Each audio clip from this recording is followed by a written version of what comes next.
Columbus, Georgia, this is your City Council.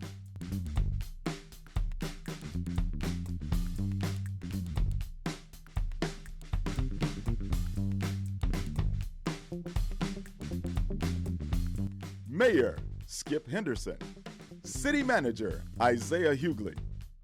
Pops Barnes, District 1. Glenn Davis, District 2.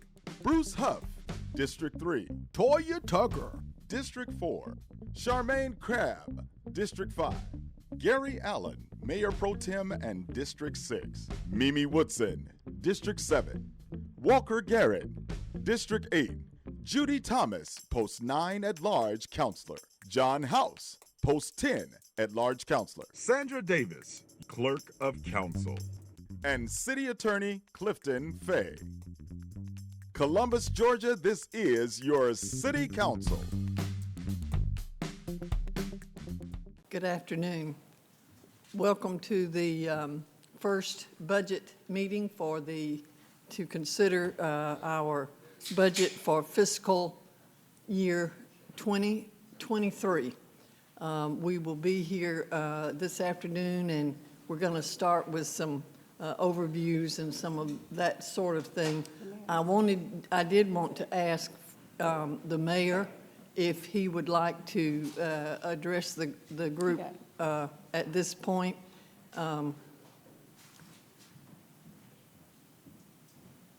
And bring us words of wisdom. Well, I was going to speak until you threw that caveat in there, but no, I really don't, Madam Budget Chair. I want to thank staff and in particular Miss Alexander for all the hard work they've done in helping us put this together. We've already gone over the fact that there's a 6%, a little over 6% increase in the budget, and that's due largely to the pay plan, the anticipated pay plan implementation that we've already set that $10 million aside, increase in some of the costs for our health insurance, and of course trying to make sure that we continue our contractual obligation with our company that is helping us at this particular point make sure that yard waste and some of this stuff is picked up. But other than that, we stand ready to try to answer any questions that the Budget Committee and particularly the Budget Chair may have. Thank you, Mr. Mayor. The mayor works very closely with the city manager to put this recommended budget together. And Mr. City Manager, do you have something you would like to add? No, nothing to add, Madam Budget Chair, but to just take the opportunity to thank our finance director and her team for all of their hard work over the last few weeks to pull all of this together and get the information needed to the mayor so that the mayor could package his budget to present to you. And it has been a lot of work pulling it all together in a year that's much like last year, and that is it's different because we're still dealing with the pandemic. We're still dealing with critical vacancies. Department heads are still dealing with the challenge of how we deliver services to the citizens at the level they expect. In times like these where there is no playbook, but they are boots on the ground, and the mayor, we worked together, we listened to them, and we tried to bring it to you in the way that department heads, elected officials feel they can do the business of the city government, meeting the needs of the citizens in a time like this. So, but thank you to the staff, and that's all that I have at this time. Great. Thank you, Mr. City Manager and Mr. Mayor. This process began, as the city manager and the mayor have said several months ago, from November to January every year. The financial planning department meets with the various department heads and talks to them about their budget needs for the coming year. And then in February and March, the financial planning department begins analyzing these things and putting them together to give to the city manager for him to evaluate to see what we need to do. And then in April, according to our charter, the city manager develops a recommended budget that he then presents to the mayor, and the mayor tweaks as he sees necessary for that to happen. And that happens in April. And then we are at today. This is the first budget hearing of this cycle. And I'm sure that the finance manager, the finance director is going to have a lot more to say about that process and how we're doing and what we are doing here today. But we will be meeting for the next several weeks, and she'll give you some specific dates so that we can have the budget ready for adoption when both our charter and state law says we need to do that. With that, unless there's something from one of the other counselors, I'm going to turn it to Ms. Alexander, who is our finance director, and it's all yours. I'm sorry. It's announced that, did just want to state for the record that we have Councilors Garrett and Tucker on the virtual Microsoft Teams meeting. We do not have to have a physical quorum for this particular meeting, but I did just want to state that for the record that they are present virtually. Thank you so much. Madam Alexander. Yes, ma'am. Good afternoon, Madam Budget Chair, members of the Budget Review Committee. Just in terms of the budget review schedule for today, I'll just quickly share our agenda. In terms of, the meeting today, I'll begin with the overview, going through a presentation of the various operating funds and non-operating budgets. Shortly after the end of that presentation, there'll be a presentation by our benefits consultant, NFP.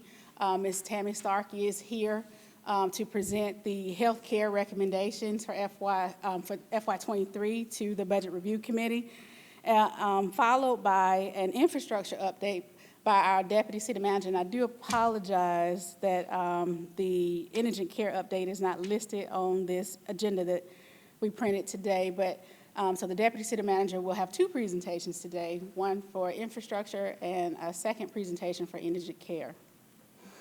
Kind of want to go over the dates in terms of the budget review schedule process for FY23. As the budget chair mentioned, there is some tentative changes to the dates that we provided. There was some information that we received late yesterday afternoon that would require an update to the schedule here. In terms of the adoption of the budget, we'll still all complete it within the month of June, but the June 7th meeting date that is scheduled to be a night council meeting may have to be replaced or canceled and replaced with a meeting on June 28th. We'll still hold the Taxpayer Bill of Rights meeting on June 14th at 9 a.m. And then we'll just come back as staff for the second meeting. We're required by law to hold a meeting between the hours of 5 and 6. And so on June 14th, we'll still meet that 9 o'clock that morning. That'll actually be our first Taxpayer Bill of Rights hearing. We'll have our second Taxpayer Bill of Rights hearing that evening.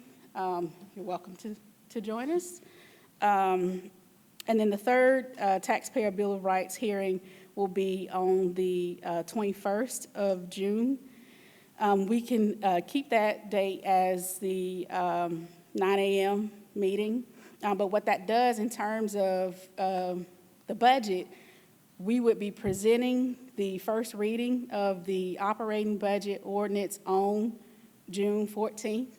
The second reading would be on June 21st. Also on June 21st, the first reading of the millage ordinance will be presented, with the second reading on June 28th for the millage. I will update this schedule. There's actually a more detailed presentation that will be presented on next Tuesday on the city manager's agenda. There's some information that the tax assessor needs to share with the council, and council would need to officially vote to change the dates that are listed here.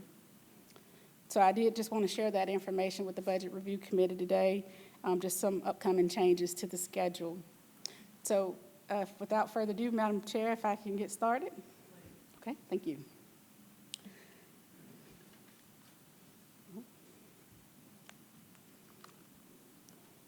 Clickers. Not working. Oh. Okay.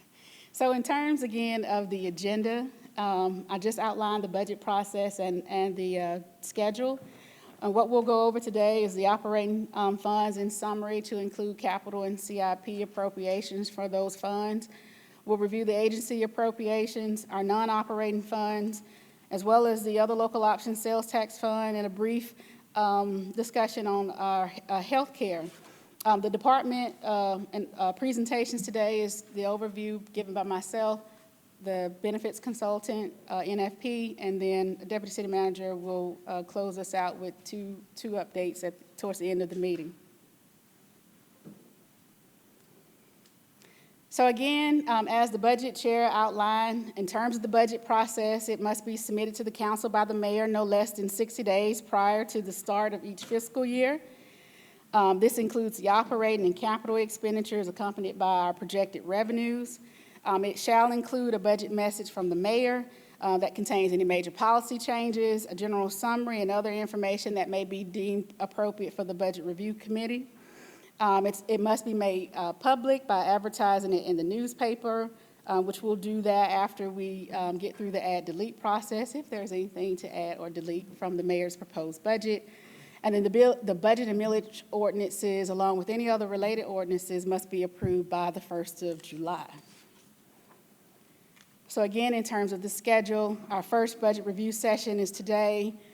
The next scheduled session is May 10th, although there are currently no presentations on the schedule for the 10th, with the final meeting date being May 17th, where we'll have budget presentations, if there are any, that come on the request to be added to the list, as well as the add-delete list for our Budget Review Committee to decide upon. Again, Excuse me, Ms. Alexander, if on May the 10th, there continue to be no department or office presentations, will we still need to gather for any reason? No, ma'am. Okay. So as we get closer to the end of the week, departments actually have until Friday morning to request to be on the agenda before the agenda is posted on Friday. And if we don't have anything, I will let you all know that there are no presentations on the agenda for Tuesday and that we would need to cancel the meeting. And the 10th is a regular council meeting, though, correct? Mm-hmm.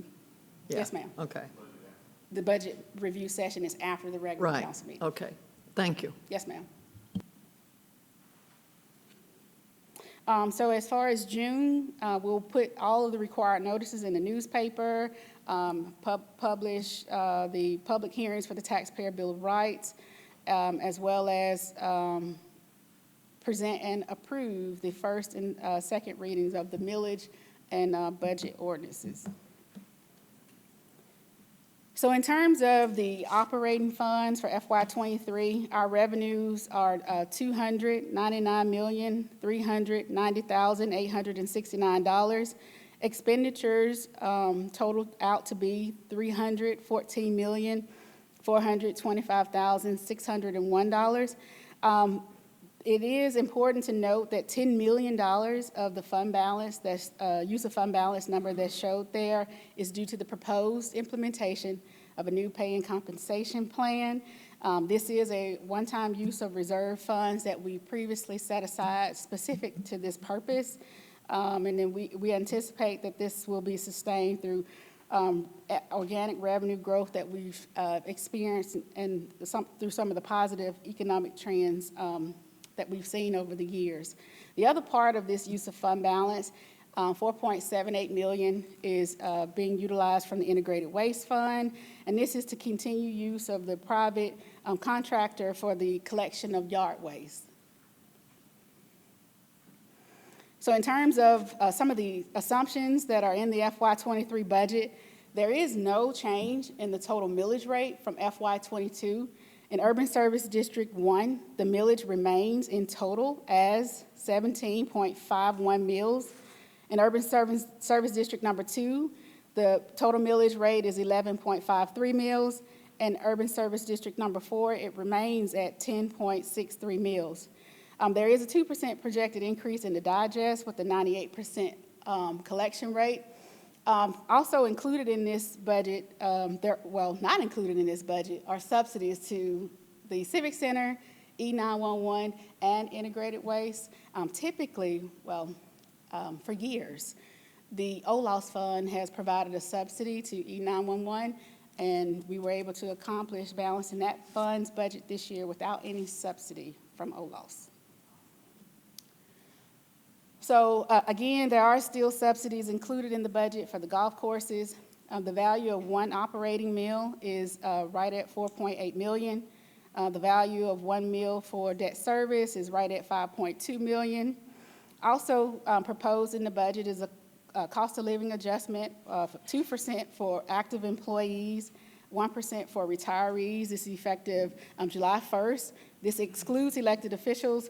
Most elected officials will receive an increase as of January 2023 based on the state providing a $5,000 pay increase for state employees. In terms of the health insurance, there is a change in our contribution strategy this year. We've long held a 70-30 split in terms of contributions towards the cost of health insurance. This year, that strategy is changing to 73% contribution from the city with 27% contribution from employees. This keeps the rates, allows us to keep the rates the same, and they remain unchanged for those that continue to participate in the Wellness Incentive Program. So in terms of the millage, you heard me say there's no total increase in terms of, there's no increase to the total millage rate by Urban Service District. There, however, is some adjustment in terms of, and I do apologize that still says medical center there. It actually should say indigent care fund, and I will update that information. But the millage reduction for what was previously assessed for the medical center contract, that contract ends June 30, 2022. And so what we're doing for indigent care for FY23, what we're proposing is to assess 2.50 mills for indigent care. And we also, so to keep the millage rate the same, we shifted half a mill down to debt service. This was due to the purchase of the new City Hall, formerly known as the Synovus building. When we were going out for those bonds, we projected that we utilize or need about a half a mill in terms of covering the debt service for that purchase. And so that is the adjustment that you see here. Again, that does not change the total millage rate, so there will be no tax increases for homeowners, particularly those that are under the property tax freeze. The valuation remains the same, the millage remains the same in totality. So that will not change for FY23. And I just wanted to pause just in case there were any questions. So in terms of the budget, as you can see here, the general fund represents about 56% of our overall operating budget. The OLOS is second, representing about 12.7% of the overall operating budget, while the Integrated Waste Fund and the Paving Fund rounds out the top three at 5.8% for integrated waste and 5.3% for paving. So in terms of the revenues, where the money comes from, this chart here just depicts our revenue sources by type. As noted here, most of our revenue is derived from general property taxes, and that's just over 30% for property taxes. Sales tax, that's our second largest revenue source at 26% in terms of our operating revenues. So where does the money go? This chart here just shows our expenditures by function. As you can see here, public safety represents over 36% of all of our operating expenditures, while our non-departmental is second. Non-departmental covers those things such as our debt service payments, our capital improvement projects, and then public works rounds out the top three there, with being 10.9% of our operating expenditures. This chart here just shows our operating budget by type. As you can see, we are personnel heavy. We're a government, we provide services, and so about close to 55% of our operating expenditures are to cover the cost of personnel, 39% operating costs for budgets and so forth, and 3.1% for capital outlay this year, and 2.5% towards our capital improvement program. So going specifically to the general fund, our general fund revenues are projected at $165,985,363, with expenditures of $176,160,363. That leaves a difference, fund balance usage of $10.1 million. Again, the $10 million that's listed there is due to the inclusion of the proposed pay plan, and then we are using a very small amount of fund balance to help us with some of those one-time capital outlay purchases.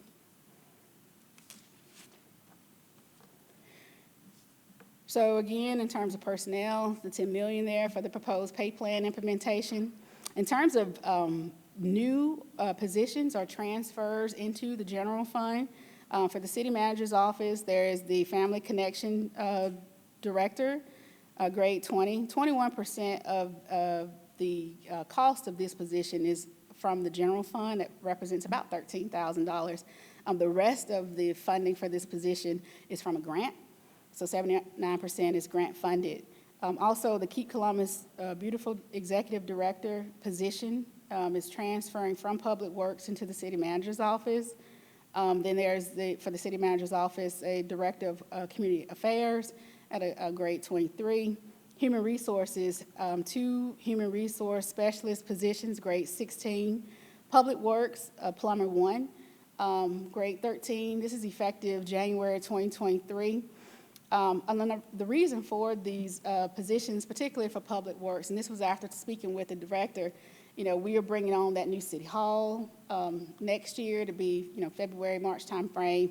And so these positions being effective in January allows time for the director to, recruit and hire individuals to fill the positions, but also, not include it in terms of it being available until it's really needed. So that's the reason for the January effective date that you'll see here on these public works positions.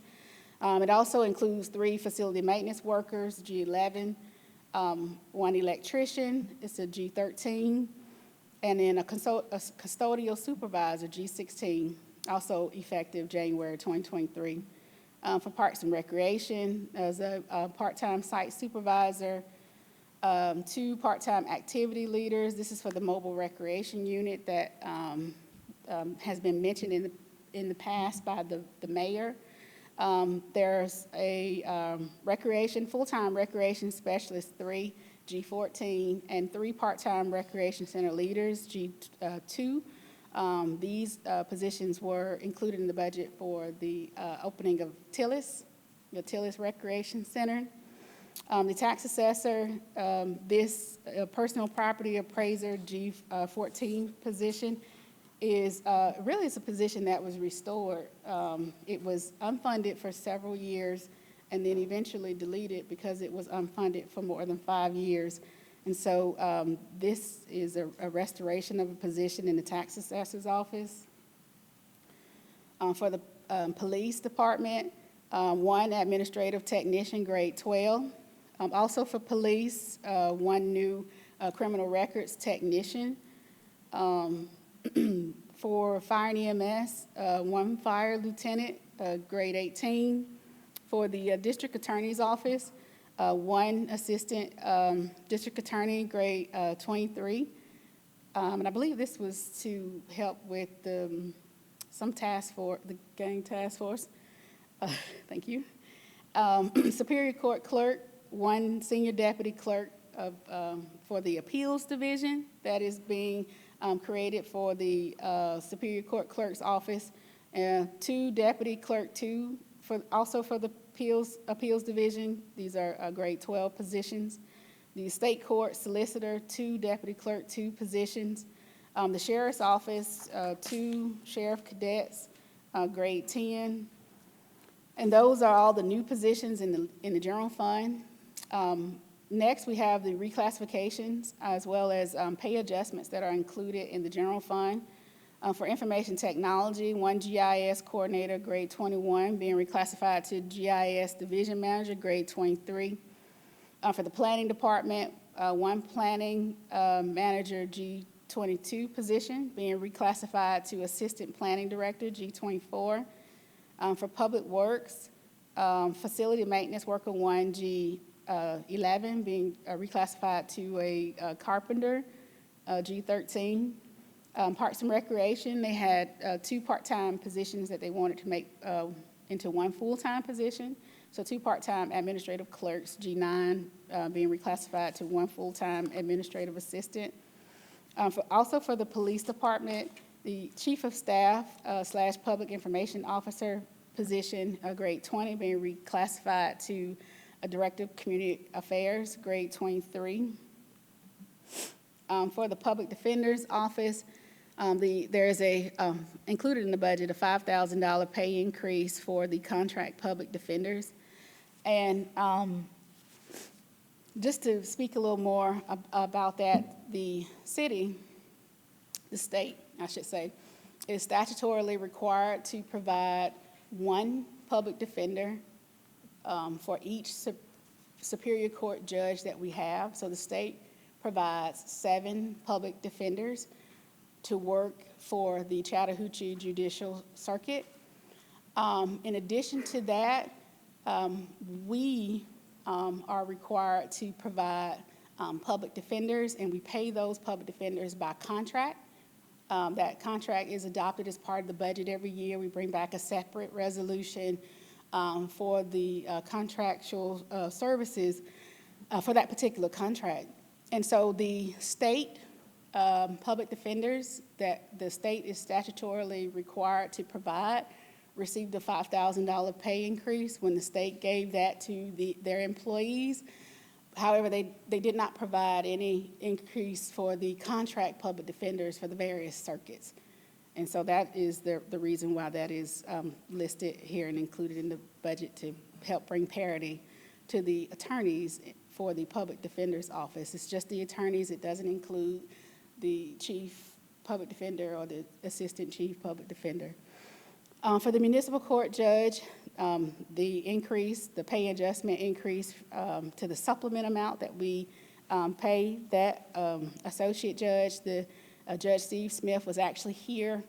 He came before the council to request additional funding for FY22, and this was to make it so that his existing part-time associate judge could receive the same pay as the judges that were approved under the grant that we received. And so this is just incorporating that into the budget for next year.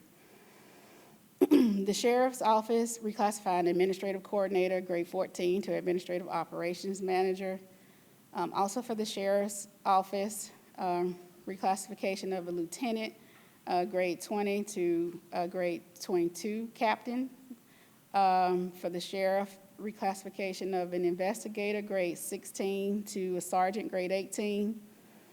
For the sheriff's office, reclassification of 12 correctional officers to 12 deputy clerk 2.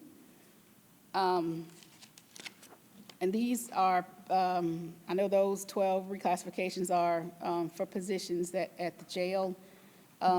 This is something that the sheriff has temporarily sort of done for FY23, and we're just making it a part of the FY23 budget. The correctional officer, grade 12 to lieutenant grade 20. Also for the sheriff's office, a deputy clerk 2, grade 12 to senior deputy clerk, grade 14.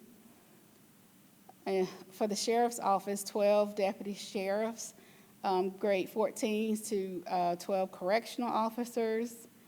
And then finally for the sheriff's office, 15 deputy sheriffs, grade 14 to 15 investigators, grade 16. And I think this is something to do with his new investigative team that he's putting together in terms of the gang task force, I believe.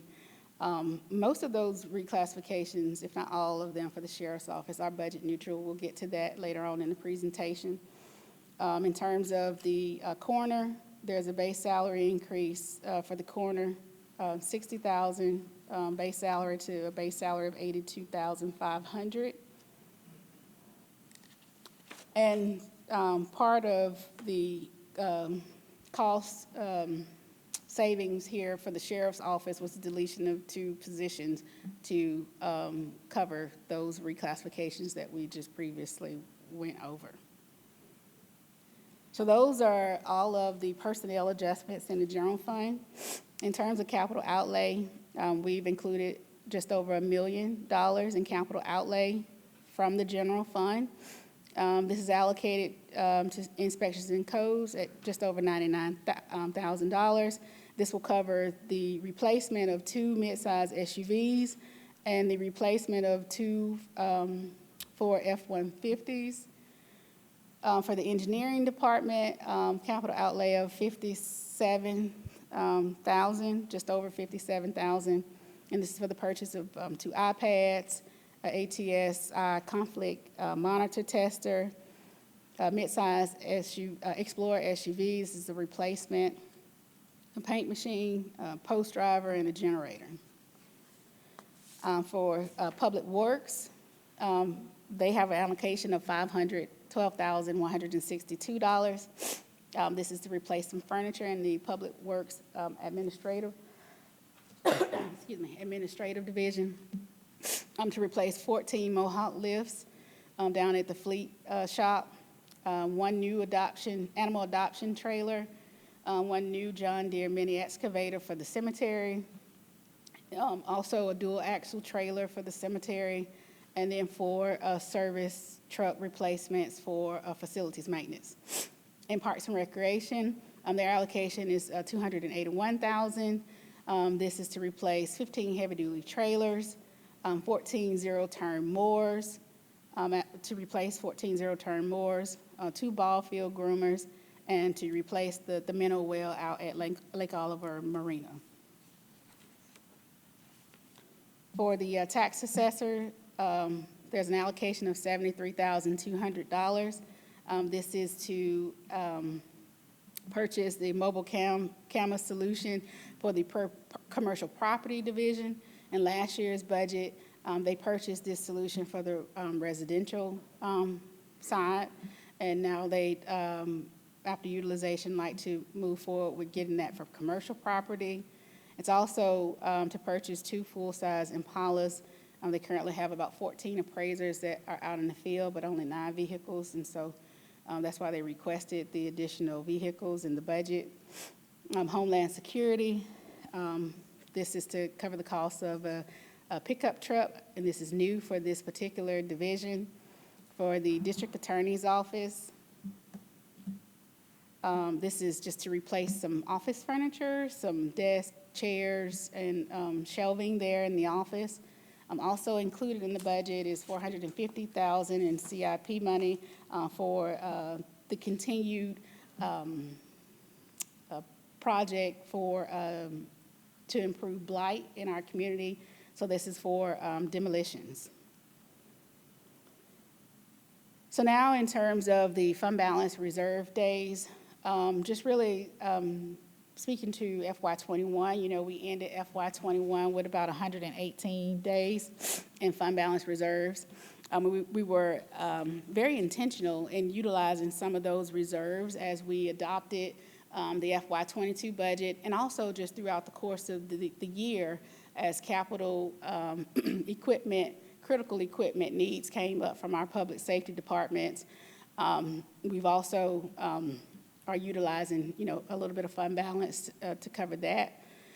So we're projecting that we'll end FY22 with about 102 days, close to 102 days, 65 of those days being in the general fund, close to 66 days, and 36 days being in OLOS.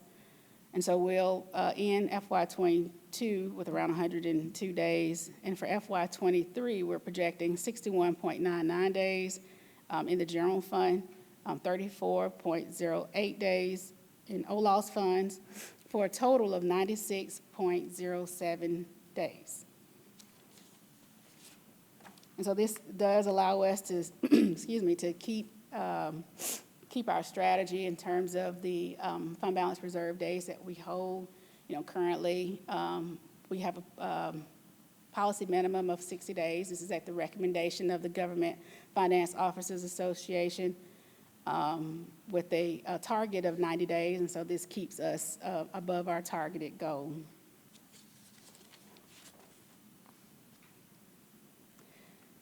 So the stormwater fund is balanced without any use of fund balance here, with revenues projected at $5,878,662, expenditures at $5,878,662.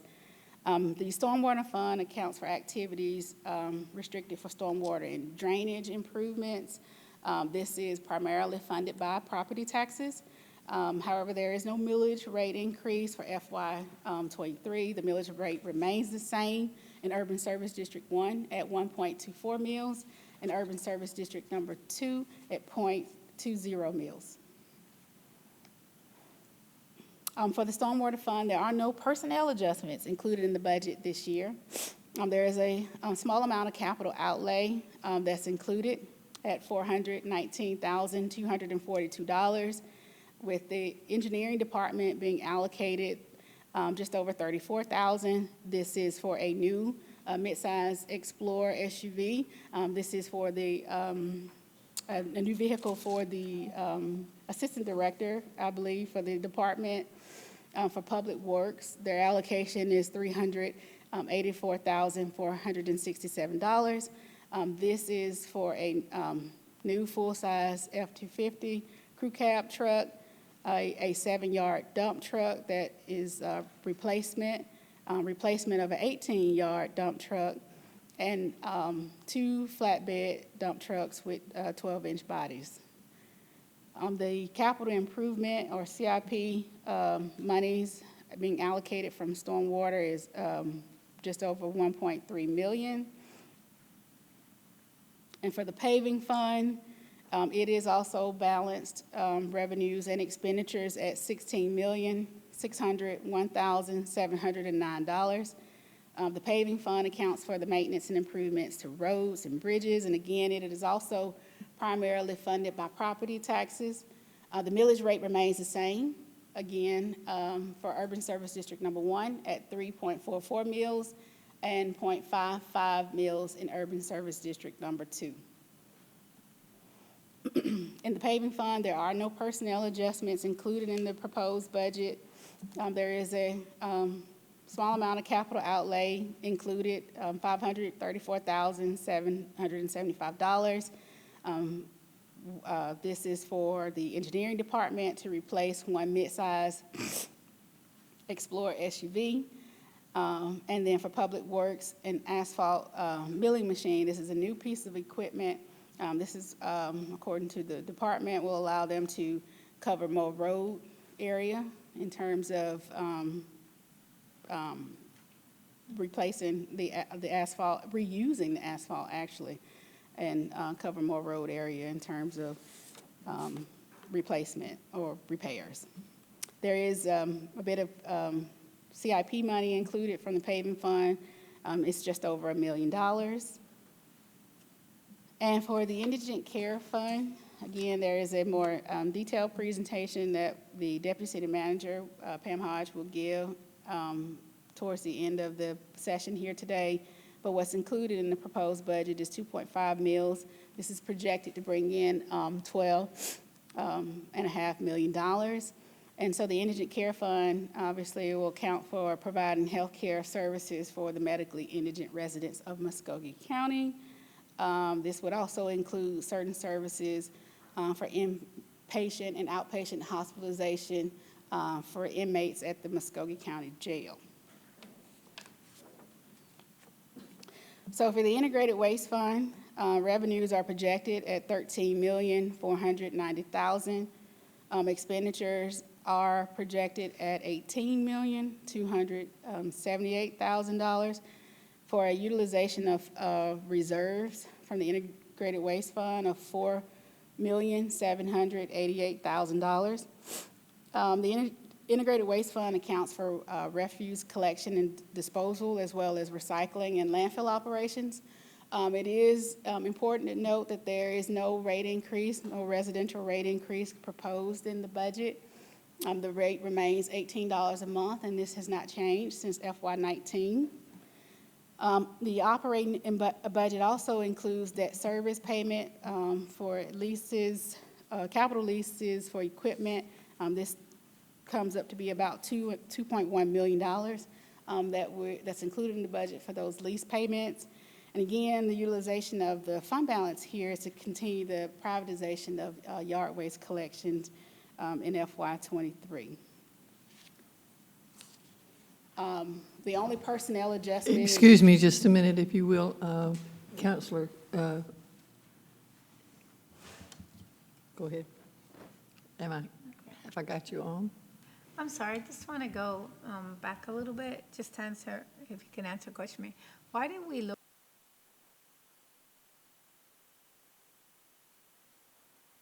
2.5? What was the reason behind that? Because with the cost of medical now and so many people unemployed, you know, there's the indigent care is going higher. So why did we make it less? Would that cause for people to be turned back from getting medical assistance if the millage rate went down? I'm just curious. It just stayed with me. Well, if you don't have an answer for me now, you can have it for the next budget. It will be fine. Well, We need to go ahead and address that, and if you want to have some comments, and certainly I'll follow you if you've got some comments on that. well, I'll just start out by saying, you know, we knew that the medical center contract was expiring June 30th, 2022. Right now, the 3 mills that we've been assessing for the last 30 years have gone specifically to the medical center. So it hasn't covered, I mean, it only covers patients who utilize the medical center for their services. It currently doesn't cover, you know, patients at St. Francis or, you know, Valley Hospitality, Valley Healthcare, I'm sorry, not Hospitality, Valley Healthcare, and Mercy Med, some of those other organizations that also provide, you know, services to, you know, low-income, potentially indigent patients. And so in terms of the adjustment in the millage, you know, one of the things that, you know, as we were looking to replace City Hall was that we wanted to do that without any increase in our debt service millage. You know, we knew that we needed to issue bonds to cover the purchase and renovation of that facility. And so the adjustment was to reduce down the medical center, what used to be the medical center millage, to cover the cost of the debt service for the Synovus building purchase.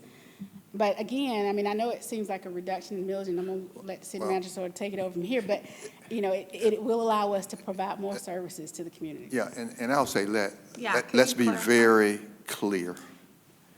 Yeah, reducing the meals from 3 to 2.5 will not prohibit us. We have no intentions of not taking care of indigent.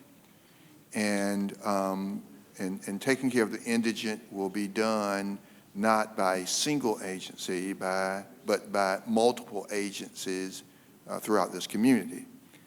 This is a contract that is expiring after 30 years. And, you know, I don't know at this moment, but I'd like to know, and I'll have staff to provide the information to me, the value of a meal 30 years ago when we started with indigent care. But the value of a meal 30 years ago versus the value of a meal today is quite different, significantly different.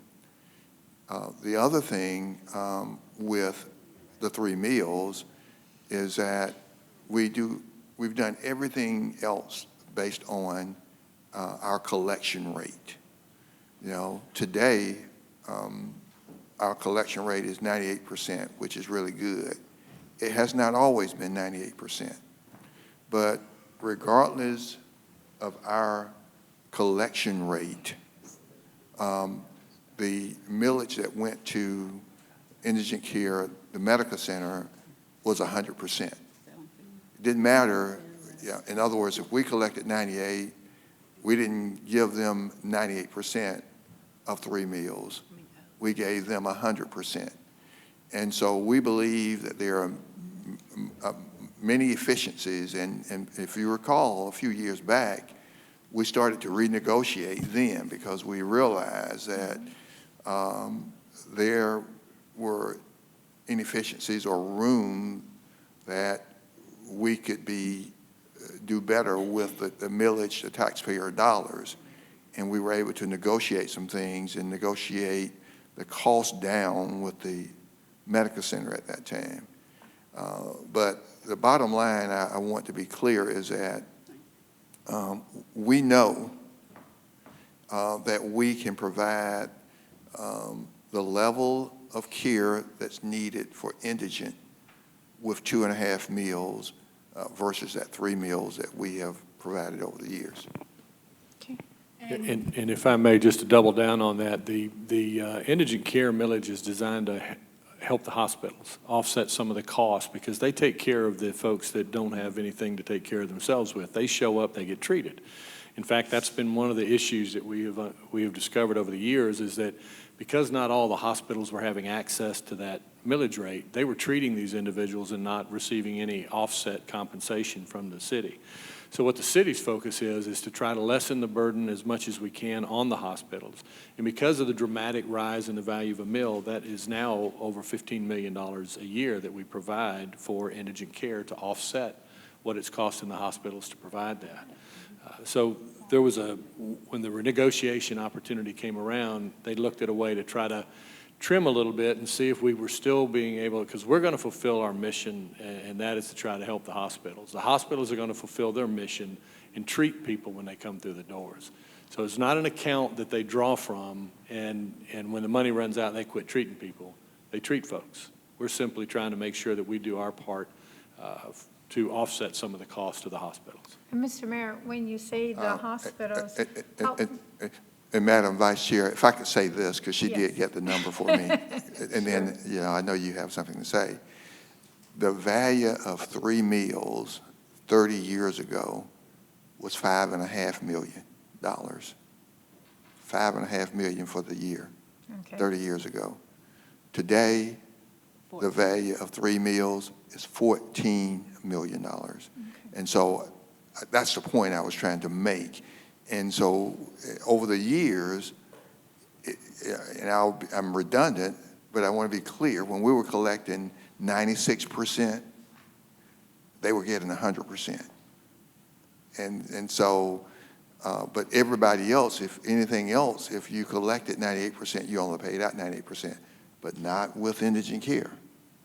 And so from 5.5 meals when we started, 14 million today.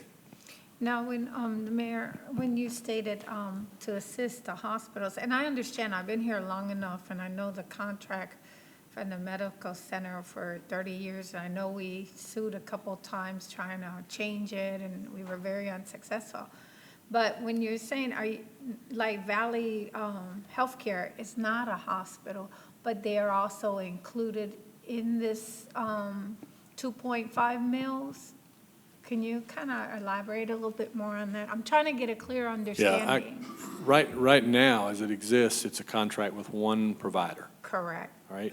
Going forward, the objective is, and we're in the process of that, and you'll see an update on that today, but the objective is to have multiple points of disbursement for this money. In other words, you've got Mercy Med that's taking folks in, you've got Valley Healthcare, you've got St. Francis, so, and you've got the Pastoral Institute and the Bradley Company because of all the mental illness. So the objective is to try to make sure that folks that see people that don't have any means to pay for the medical cost are covered, or not covered by us, but they are handled by the service providers, and that we provide some way for them to offset some of those services. The idea is at a lower cost with greater efficiency to make sure that we have more distribution points.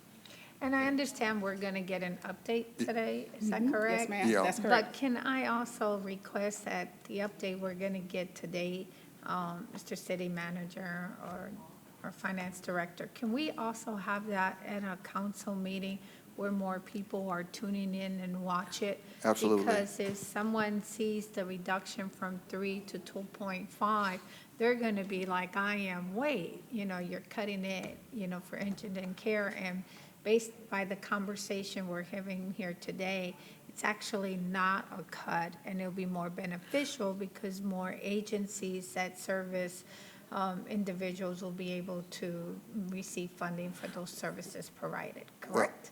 Yeah, and we can certainly do that at a council meeting, and we intend to do that, the update presentation at a city council meeting. And I even want, when you say cutting from 3 to 2.5, let's be clear on this. It's up to 2.5. Okay.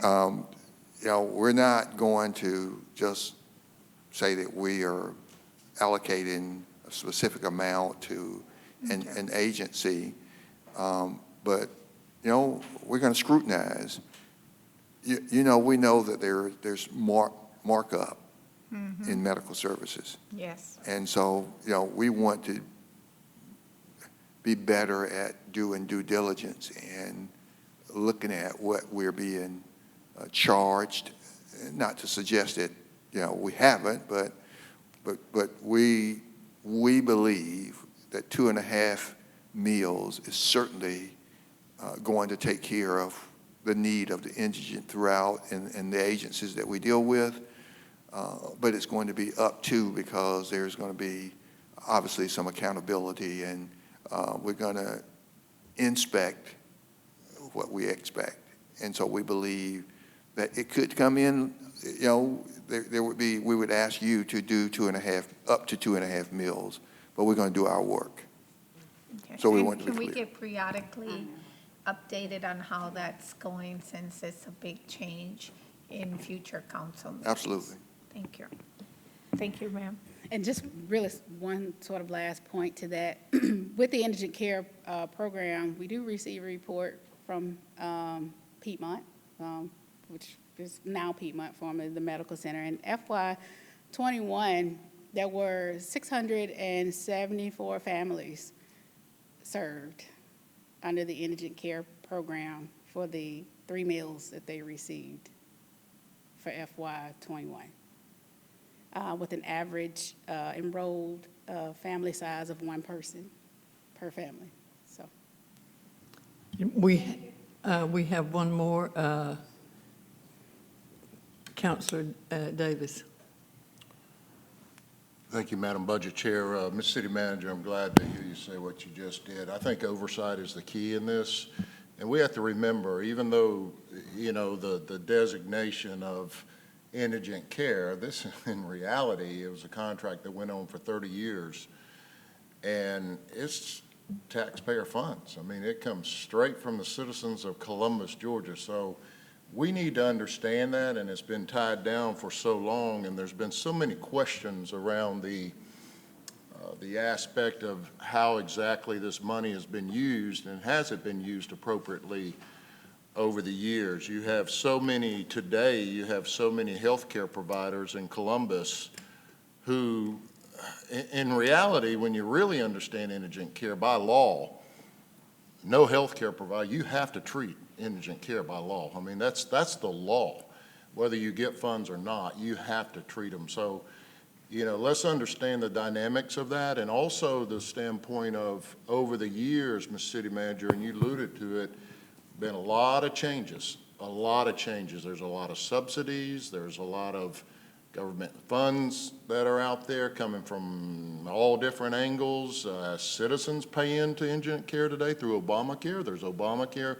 There's a lot of aspects that take care of indigent care outside of this fund that we use here locally, so to speak, that now the contract has come up. So when you take that in consideration, it's key to understand that, because you may have a hospital that's receiving a ton of advantages, so to speak, to run their operations, but yet you may have another equal provider or hospital that's really getting no help at all, but is still doing the same thing. So the question is, how do we have better oversight, better accountability? How do we utilize these funds within our city at a much better pace? And I think in doing it through the RFPs and understanding it, what exactly is being provided, and doing that from an accountability standpoint in the short term, and I would say short term, I would say annual basis. Absolutely. That we would understand how the resources are being used in the community, and actually that people are being served. If it's coming from our local taxpayer dollars, that we know, and we could say without a shadow of doubt that people are getting served, people in need are actually getting the resources provided to them. And I think that's key, and I think there's so many, we have so many agencies out there that's doing incredible work, but they're not getting any help at all. And I think here's an opportunity to do not just one entity or one entity that can, you know, through their operations, there's a myriad of movement well, let's just say financial resources.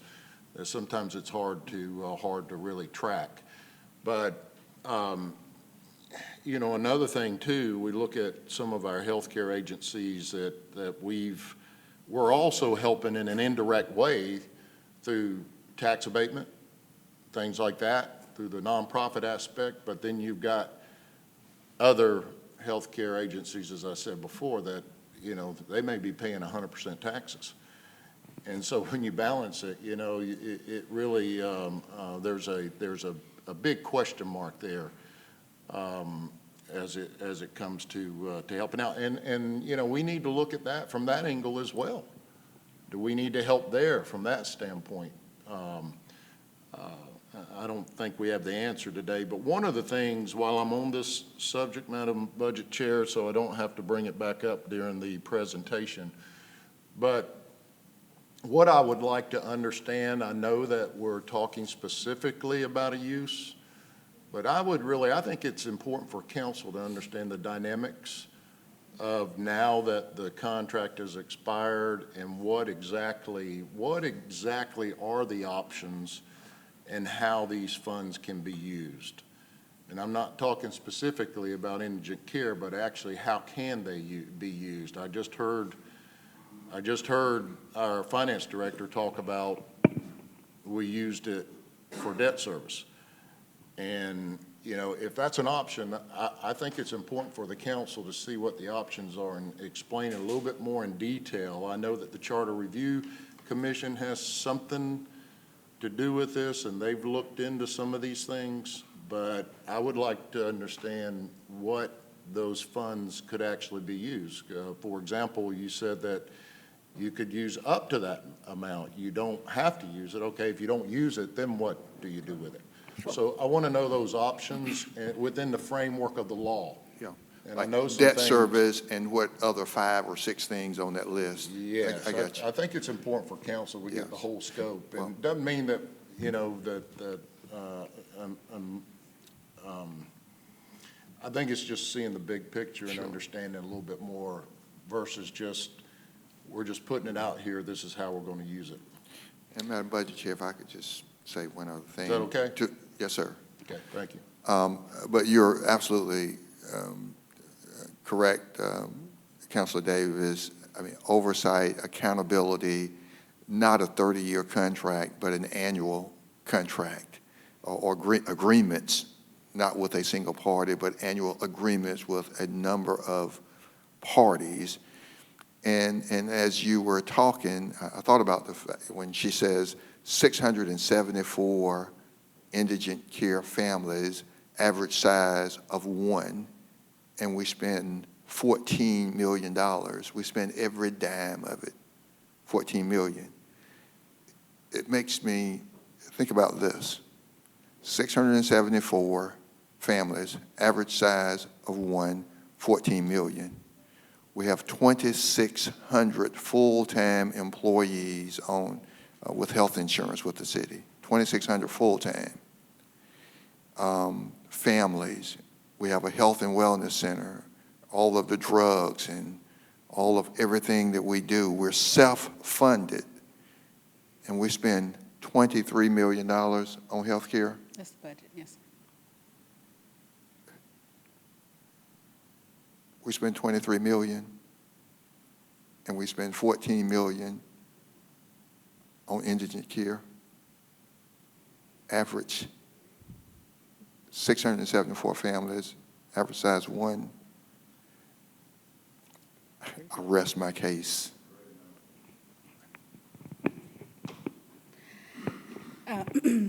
Yeah, so I forget where we were, but in terms of the millage that we assess, we obviously have to utilize it for that purpose. The city manager mentioned that we could assess up to 3 mills, and if we assess any millage for indigent care or health care purposes, it'll be used for that purpose.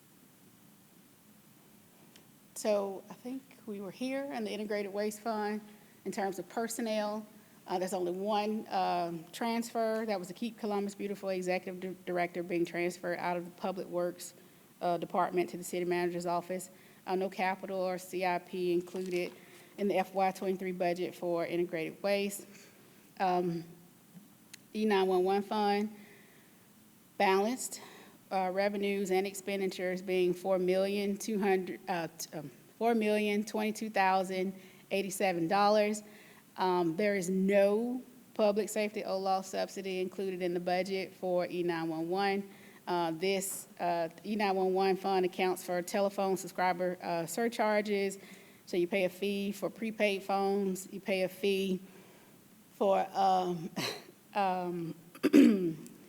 pay a fee for prepaid phones, and you pay a fee for wireless surcharges. And this is from the use of landlines, like I said, wireless and prepaid phones. The state took over collecting that revenue a couple years ago. They also increased the amount per line when they took over those collections, and so we've been seeing pretty consistent increases in terms of our E911 revenue, and that has allowed us to not subsidize that fund, which is really pretty awesome.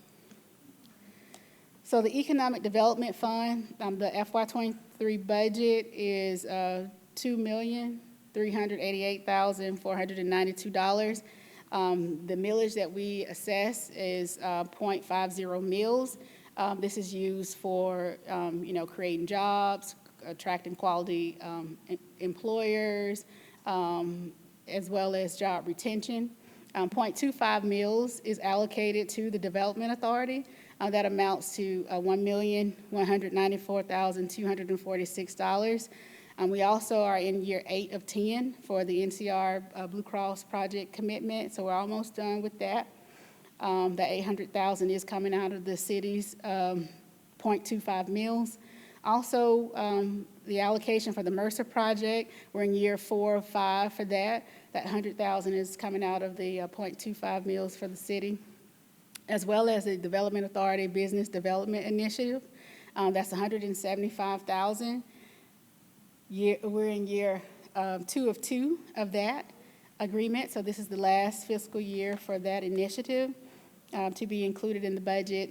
The reserves on top, so in addition to what we're paying out of our .25 mills, we're also budgeting to put back in reserves about $119,000. And so as of as of yesterday, we had about $2.3 million in reserves in the Economic Development Fund. For debt service, the budget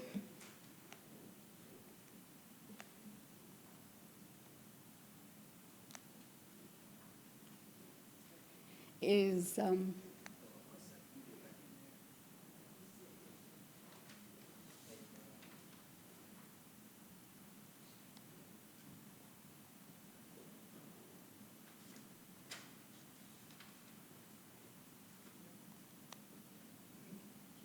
yes, sir.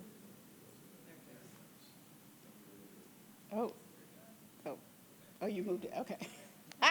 We got it.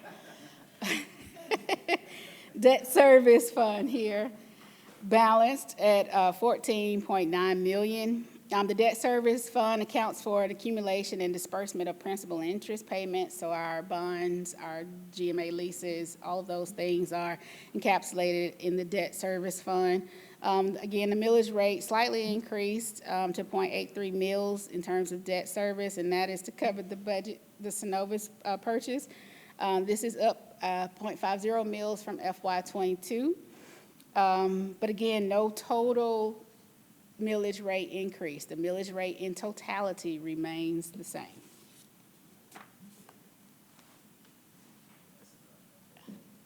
Tell Councilor Tucker quick Skype.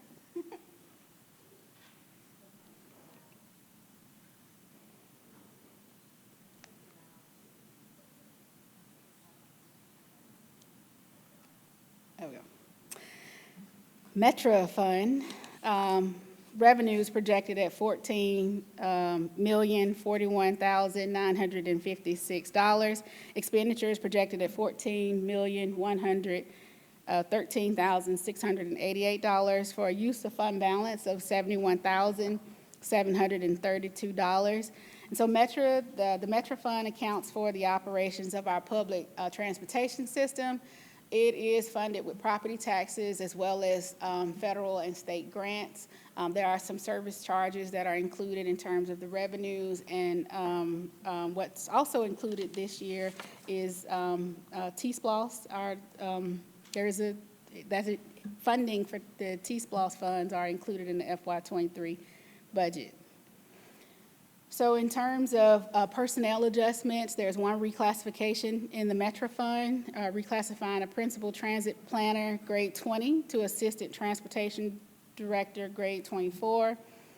To cover the cost of this reclassification, making it budget neutral, is a deletion of a transit security specialist, grade 10, a vacant transit security specialist position, grade 10. And so in terms of capital outlay, tons of capital outlay included in the Metro Fund budget for FY23 at $5.5 million, about $1.8 million of that being covered from FTA, $2.9 million from T-SPLOS, and we are spending the remainder of our CARES Act allocation that Metro receives specifically at $684,000. Ms. Alexander, if you'll hold a minute. Yes.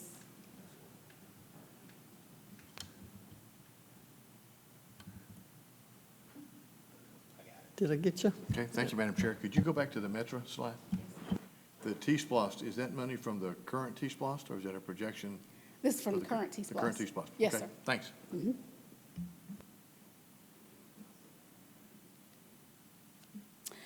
Trade Center Fund is balanced at $2,930,301. The Trade Center Fund accounts for operations of that particular facility. It receives its revenue primarily from the events that it holds. It also receives some of the beer tax money that we receive for those alcohol licenses. It's about $680,000 that they receive from that. They also receive some hotel motel funding. This year, it's about $650,000 for hotel motel.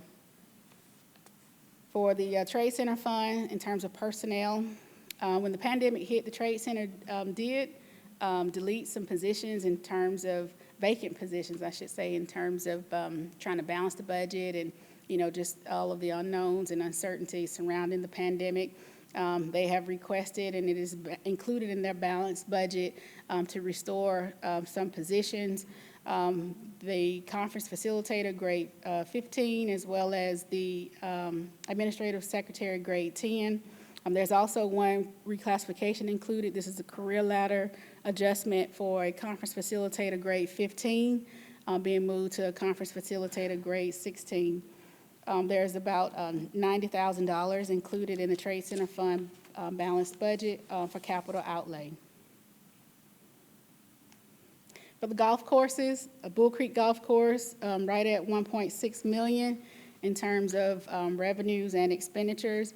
That it does include a $50,000 supplement from the general fund. There are no personnel adjustments.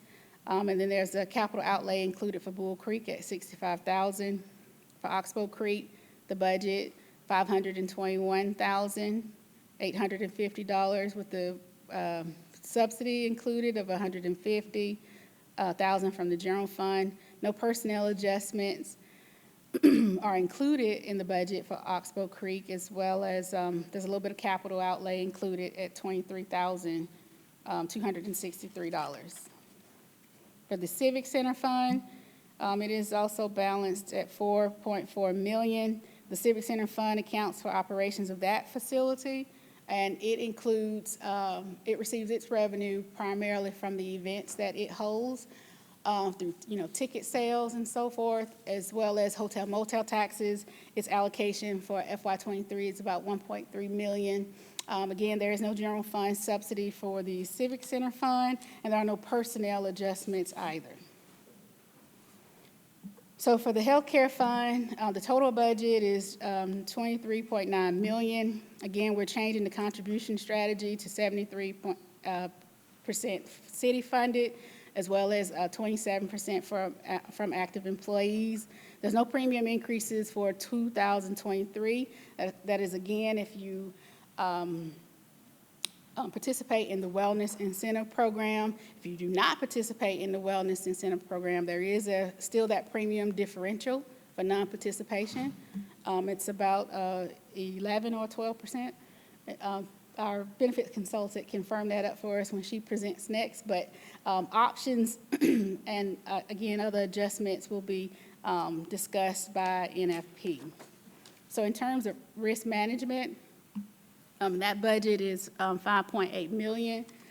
This fund accounts for the general liability, vehicle claims and workers' compensation.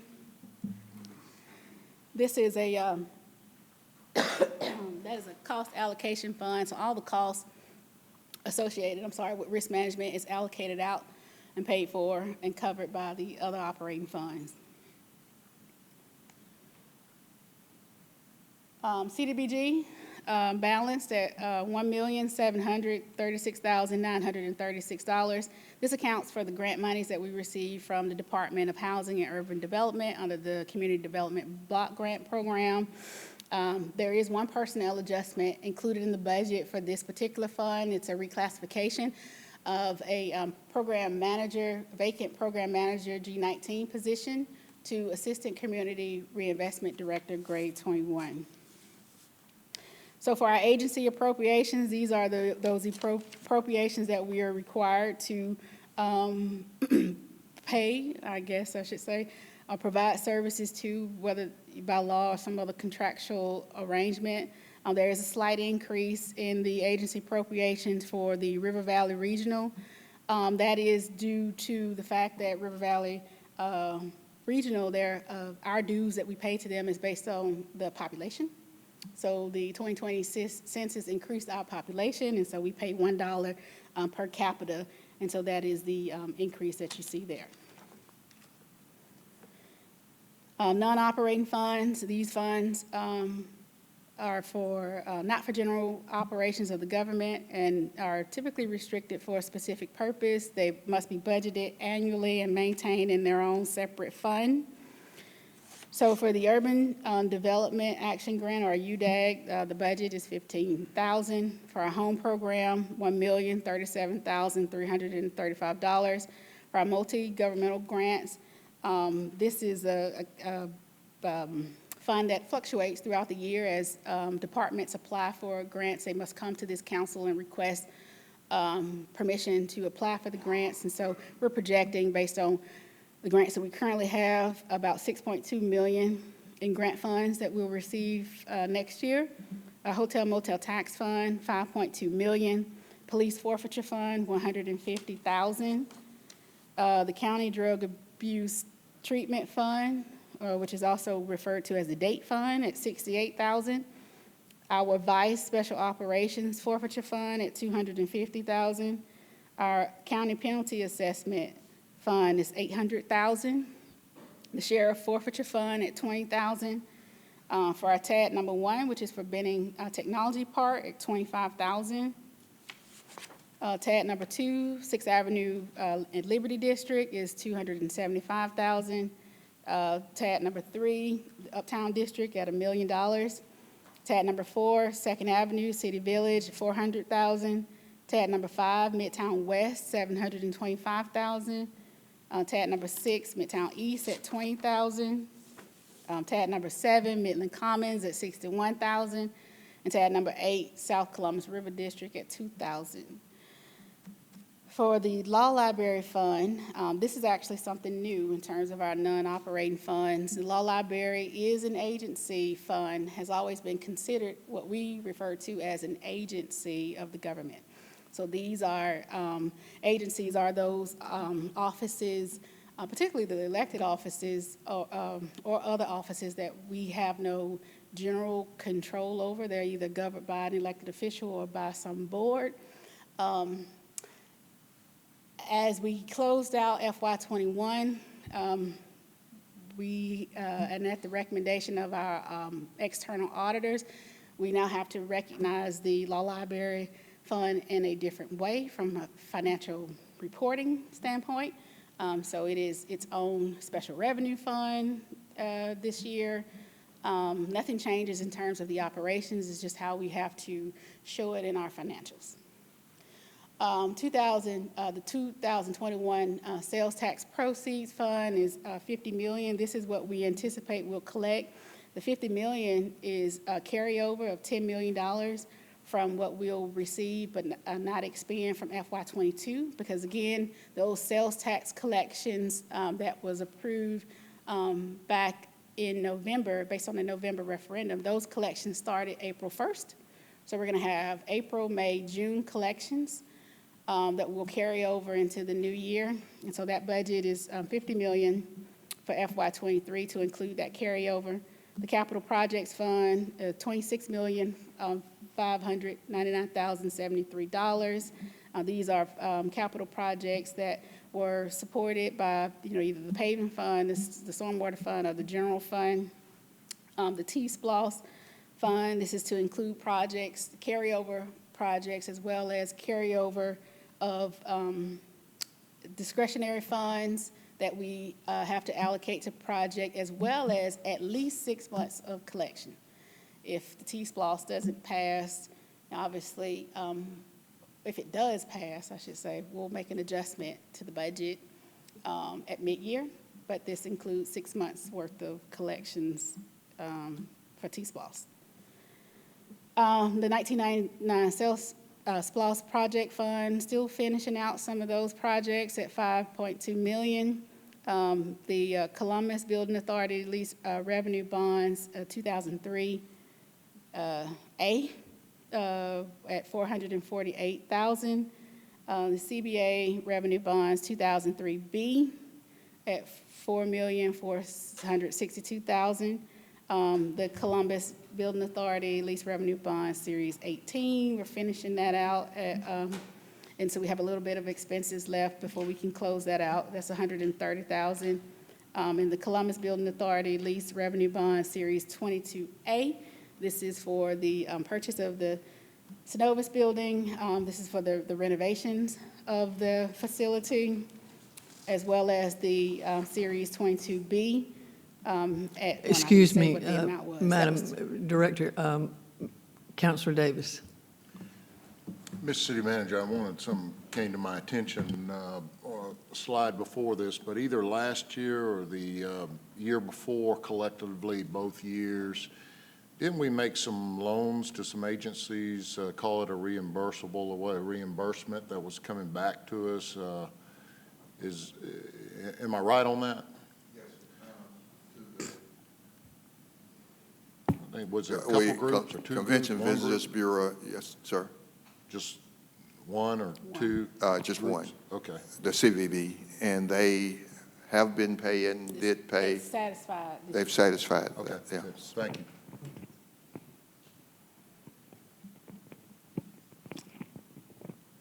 The 2021 SPLOST Project Fund, this is for all the projects. Deputy City Manager Hodge will be going over those projects in her infrastructure project update, specifically for this $28 million. The GO Sales Tax Bond Series 22, this is for the bonds that we issue, general obligation bonds that we issue for the demolition of the current government center and the construction of the new judicial center.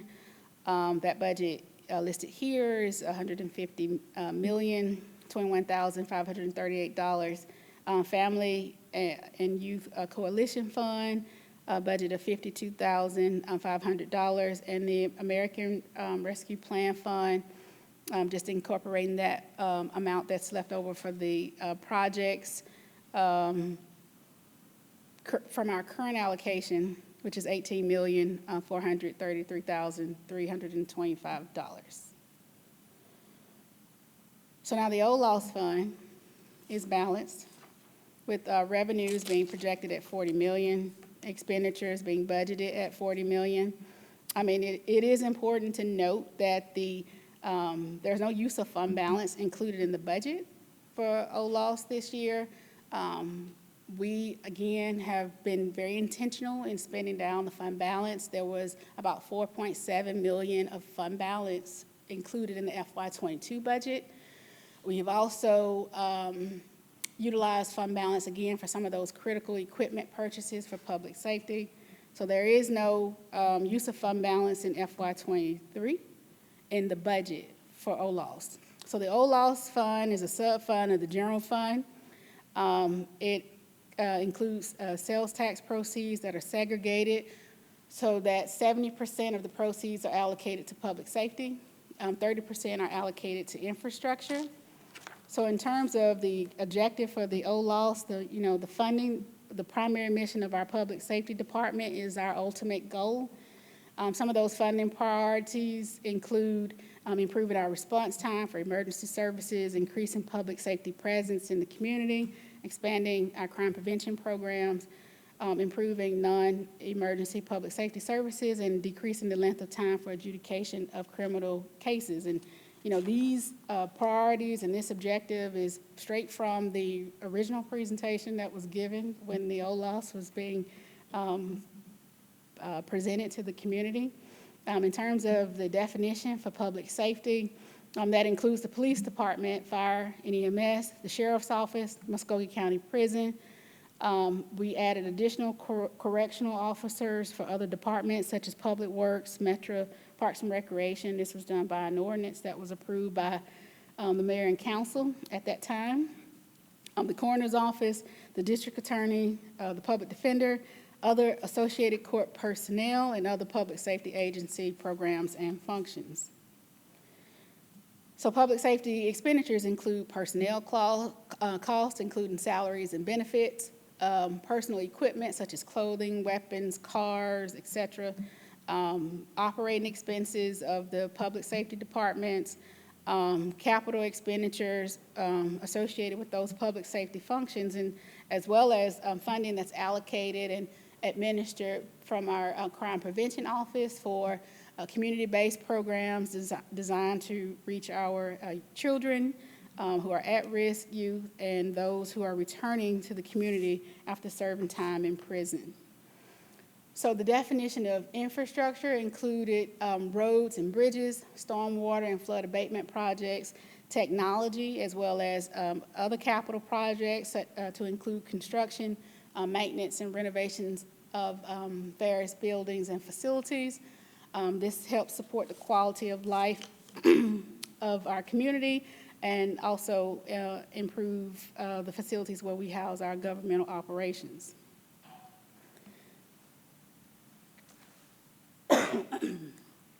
Infrastructure improvements includes pay-as-you-go projects. These are funded from proceeds of our current sales tax collections, and that's for like road improvements, park maintenance improvements, facility improvements. There's also those long-term projects that we funded utilizing bonds. A large part of the budget for the OLOS Infrastructure Fund is for the payment of debt service. And this includes major road improvements or flood abatement and construction projects such as the City Services Center, the natatorium, and the aquatic center, and the ice rink. So public safety, OLOS public safety, in terms of current personnel for the police department, that's 12 sergeants, 14 corporals, 89 police officer positions, as well as 9 E911 technician positions. For the fire department, that's 20 firefighter positions. Muscogee County Prison, it's 4 correctional officers and 1 sergeant position. For the sheriff's office, it's 16 deputies, 3 sergeants, 9 correctional officers, and 3 lieutenant positions. There's a crime prevention director that is included in the OLOS public safety. For the solicitor general, there is 2 assistant solicitor general positions, 1 deputy clerk position. For the district attorney, 2 assistant district attorneys. And for the clerk of Superior Court, 1 deputy clerk 2 position. For recorder's court, 2 deputy clerk 2 positions, 2 deputy clerk 2 positions for municipal court, and 1 deputy clerk 2 position for probate. Also included in the OLOS public safety allocation is a $5,121 annual supplement for the police department. All the other public safety officers receive $3,121 supplements, but except for the elected officials. This excludes elected officials. There is no subsidy again to the E911 fund. The 800 megahertz radio system upgrade, we're in year 8 of 10 of that program, often referred to as the Motorola MAP program. We're in 8 of 10 of that. Also a part of that program is the warning siren maintenance. We're in year 7 of 8 of that. That's at $104,376. Included in the budget is $750,000 for crime prevention grants. The court management system debt service, we're in year 4 of 5, so 1 more year that we're paying on debt for the debt service payment for our court management system. And the annual maintenance fees, though, these are ongoing. That rounds out to be about $991,000 for FY23. The current debt service for existing capital leases, right at $1,764,595. That includes that is included in the transfer for debt service amount that's listed here, right at $1.8 million. The CBA, the Columbus Building Authority 2019 refunding bonds, OLOS Public Safety covers about $124,000 of that, but then the rest are GMA leases. There's GMA lease number 4 for 1 fire truck, GMA lease number 9, $346,000 for 5 fire trucks, GMA lease number 10, $283,252 for 4 fire trucks, GMA lease number 15, $263,477 for 30 pursuit vehicles for the police department. GMA lease number 17, $696,000. That was a total of 80 pursuit vehicles that we purchased for the various public safety departments. And then lease number 18, $121,000. This is our most recent lease. It was one ladder truck for the fire department. Capital outlay allocated is about 1.9 million. The police department's allocation, 733,000. That's to cover an Axon Taser replacement program. So they're replacing all the tasers so that they can correspond with the cars. It's really pretty cool in terms of what they'll be able, not the car, I'm thinking about the body cameras, I'm sorry. The tasers, that they need to replace the tasers. These are the tasers. There's 10 pursuit explorers included with build-out packages. Obviously, these are all replacement vehicles.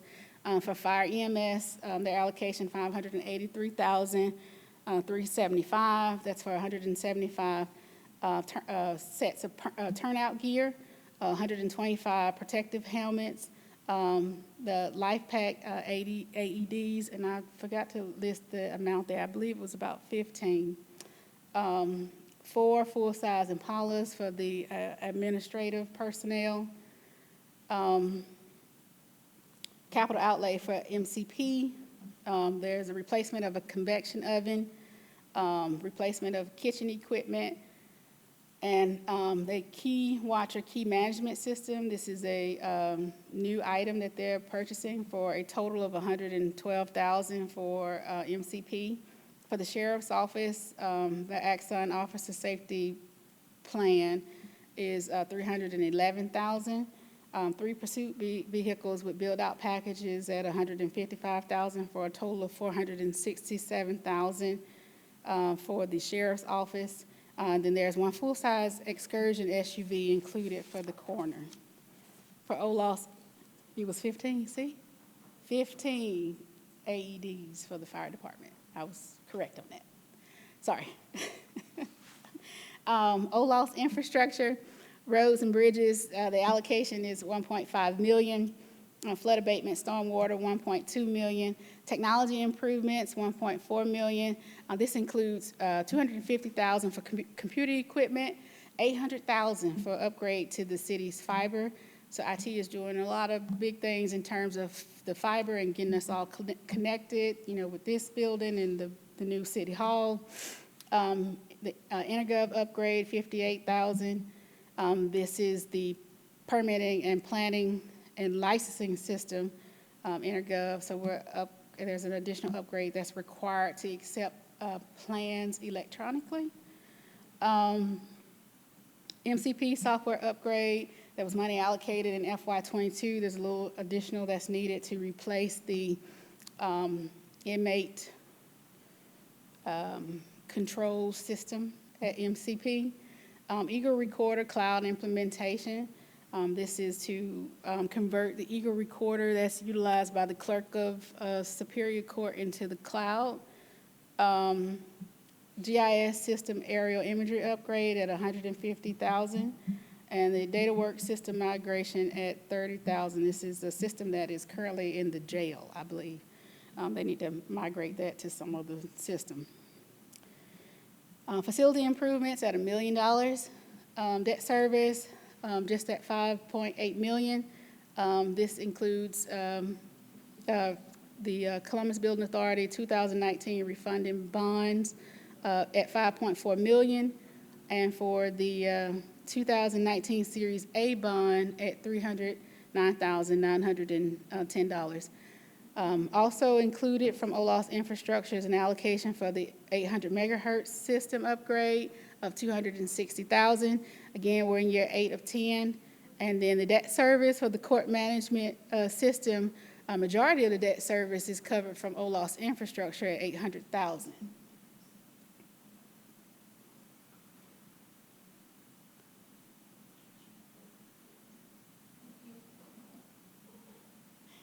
I'm not going to speak much in terms of T-SPLOS. The discretionary project funding that we've allocated in the budget this year is $5 million. And again, the Deputy City Manager will give an infrastructure project update to speak more specifically about the funding, the various funding for road, stormwater, and other infrastructure projects.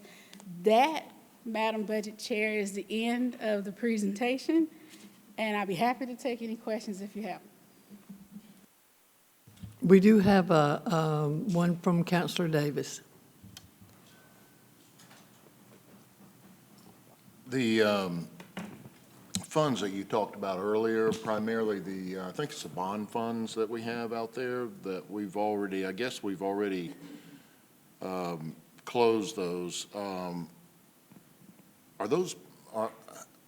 we just going to,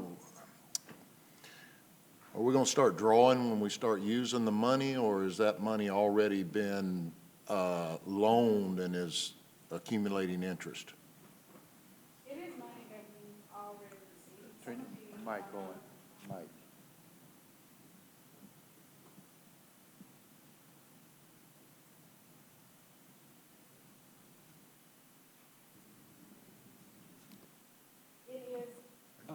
Oh, there we go. Okay. Sorry. It is funding that we've already received. There are some, particularly for those older bond funds, it's projects that we, at the time, didn't have enough in funding to complete. One of the sort of main projects being the parking garage, the Front Avenue parking garage for the Trade Center. I believe we're going to complete that project with the 2021 SPLOST. So we're going to take all of the funding that we have from the prior bonds that we've issued, plus the proceeds that was allocated to the Trade Center from the 2021 SPLOST to complete that parking facility. So we are going to use it soon.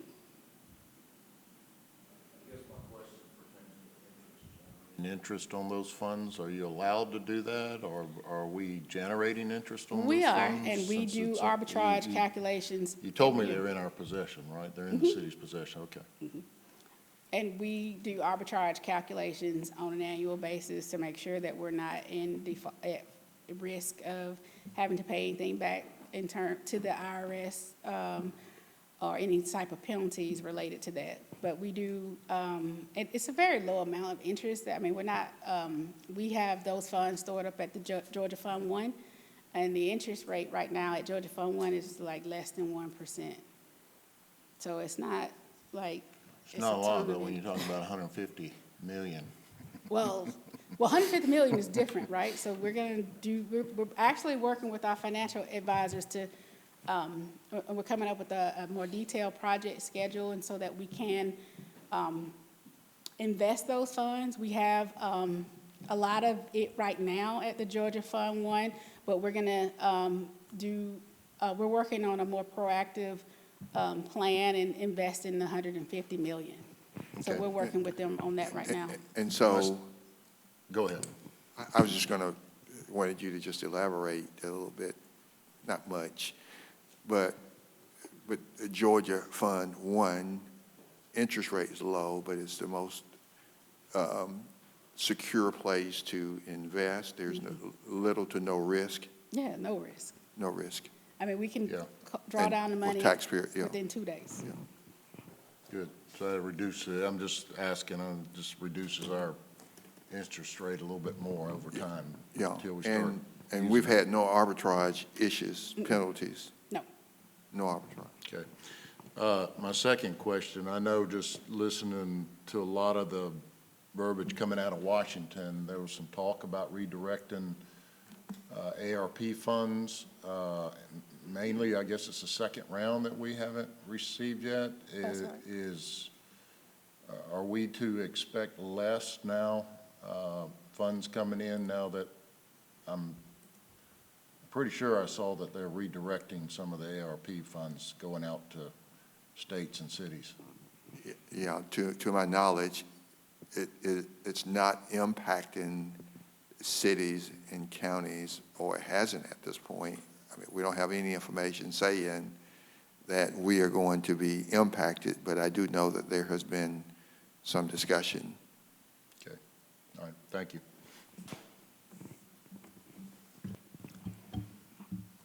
All right. Ms. Alexander? Yes, ma'am. Madam Chair, I'd like to welcome to the podium. Madam Director, before you move on, please be sure to get to council as quickly as possible the schedule for the next several meetings. As I understand it at this point, on May the 10th, we have a regular council meeting scheduled. We had scheduled a budget preparation at the end of that meeting, but you're saying we may not need that. Please let us know as quickly as you can whether or not that will be there. And then on May the 17th, we have the same with the council first, and then the budget hearing later. And then on May 31st is a 9 a.m. meeting.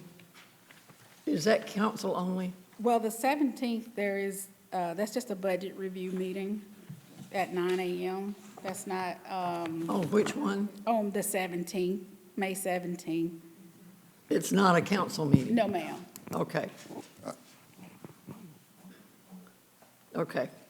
And again, yes, ma'am, I will absolutely let you know if there are no items on the agenda. For next Tuesday, May 10th, I will let you know as soon as possible, and for the 17th as well. Great, thank you so much. I personally want to say thank you to the Finance Department and to the city manager and the mayor for putting together this budget review. This will all be replayed, as I understand it, on CCG TV. That's correct. As our council meetings regularly are. If there's someone out there that wants to see a particular part of this, there are several pieces of this that I thought, ooh, we need to put that on CCG TV. And then well, let's hold on that. You know, there's a lot of explanation in some of these that some of us may know the explanation, but some of our citizens may not. And I would encourage our citizens, if you have questions, ask them, and we can get you an answer as to what this means. I remember when I first came on council, there was somebody who kept talking about the CDBG, and I said, what is CDBG? And it's CDBG, Community Development, you know, and we do that. We talk in governmentese. So if you have questions, please be sure to contact, you can contact your counselor, you can contact the city manager's office or whatever, and we can get you some, the answers to the questions that you may have about the budget. We will be looking at them again in some of these further meetings and making some recommendations and so forth. I'm really surprised that we have no department people coming on the 10th. I've been on council now for a couple of years, and this is the first time that has happened. We usually have a room full. But I guess that goes to show that you guys did a great job in putting this together, and we appreciate it. Now, Ms. Alexander, if it looks to me like we've got about an hour and 15 minutes left. I want to be cognizant of the time for our counselors and for our presenters. So if you will, Mr. City Manager, you look like you want to speak. I do. I want, and it's really a shameless plug. I really, you know, you heard me in my opening comments thank the Finance Department and her team for their work on this budget. And as she went through slide after slide and shared with you all of the different funding categories and details on fundings and TAD revenue and just down the line, I'm sitting here thinking, if you take out her revenue collection division, you know, my thought is, how many employees do you have? And who, I mean, this, it made me pull my comment out, my notes from the external auditor, because they really do a great job. I mean, that's, the auditor said to us, this is big government, it's not small government. And I pulled out a note where Malden and Jenkins said, of course, we have an unmodified, clean audit but he informed the council that the CCG dotted all of the i's and crossed all of the t's on all federal programs, and management is on top of the game. And that's a quote, a direct quote from the external auditor. But as she went through what she presented to you, the details, the numbers, I just commend them and thank them for their great work. Absolutely. And before we move on, Councilor Davis. Mr. City Manager, I'd like to get a executive summary from the actuary. I'd like to, dealing with the employee pension plan.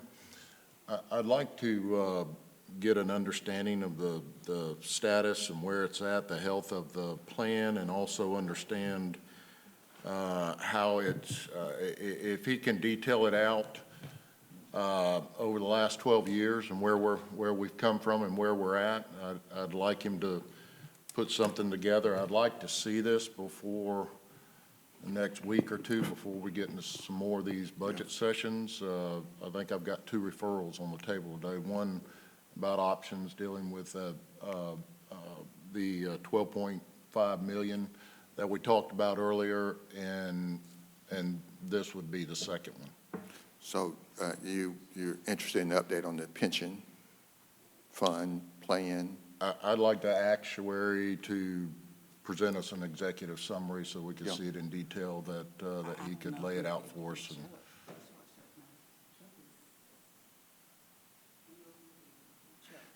Well, we can get you that. We just, she's just saying Chuck Carr is our person who handles our actuarial work, and we got to get to him and make sure he can get all of that in. And I know that you would want it during this budget process, but we'll see what we can do. But I'll just refer to my notes because I want people to hear this since you asked about pension. And this is as of October of 2021. We had $628 million in our pension fund, and that was up over an 18-month period. Over an 18-month period, we went from 466 million to 628 million as of October of 2021. And we were 94% funded in the general fund pension, 94% funded in general fund pension, and 88% funded in public safety pension. But over an 18-month period, the pension fund increased $162 million from 466 million to 628 million. And you can see both in general fund and in public safety, we are doing quite well. Right, and I'm sure that's probably what Mr. Carr is going to highlight in his summary.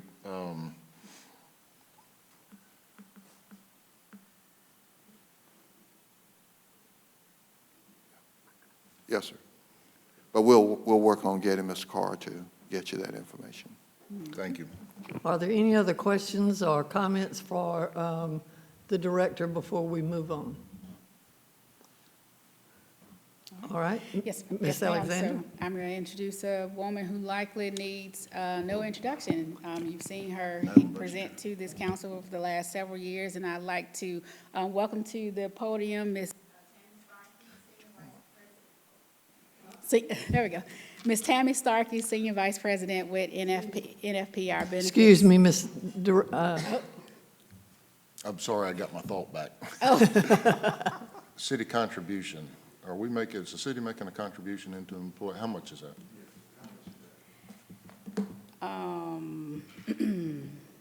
For FY23, the city's contribution towards the public safety pension plan is, hang on, $9 million and $3 million roughly for general government employees.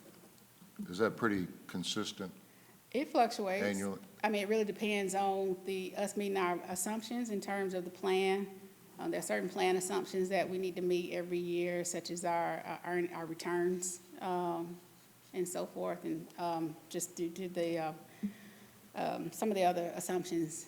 But So I if mean, I it's pretty- estimate anywhere between 7, 8 to 10 million a year, that's about consistent annually? yeah, about from 8 to 10. Okay. Thank you. Yes. Okay, Ms. Alexander, Ms. Alexander. So, Ms. Tammy Starkey, Senior Vice President with NFP, our benefits consultant. Get out your way. Good afternoon. I'm going to start with just a brief review of the annual medical and prescription drug claims on the self-funded health plan. We look here at the 5-year history, and to note for plan year 2020 and plan year 2021, we did see increases to the paid claims on the plan. And we focus on claims and monitor claims on a monthly basis and where we are to budget, because that is the biggest portion of the health plan. We do pay some fixed cost for administration of the fee, but 95% of the expense is attributed to medical and prescription drug claims. So from 2019 to 2020, we saw a 7% increase in paid claims, or about 1.2 million. From 2020 to 2021, we saw a $1.8 million in paid claims, or 9.8% overall increase. When we look at that on a per employee per year average of paid claims, we see a bit more of an increase here of 14.5%, and that is because we have seen a reduction in the number of employees on the plan. Part of that we have observed is just the open positions that exist, as well as some newer employees not taking the plan. So we have a little over 2,000 employees on the plan currently.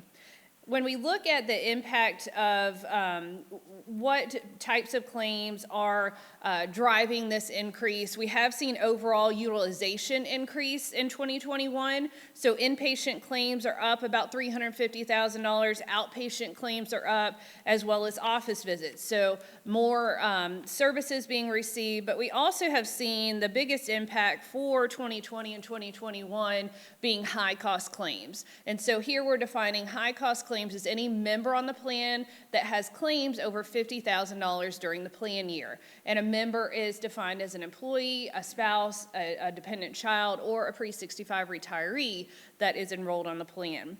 So for 2020, we see that increase there for high-cost claims went from a little over 4 million to 5.5 million in high claims, and then again an increase in 2021 of $6 million in high-cost claims. So that is 43% of our health plan spend is attributed back to high claims.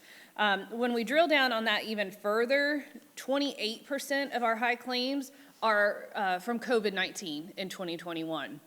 So $2.1 million of our claims expense in 2021 was attributed directly to COVID-19. When we compare that to the expense for COVID-19 in 2020, we spent $572,000. So a significant increase, and accounts for 10% of our overall cost on the health plan.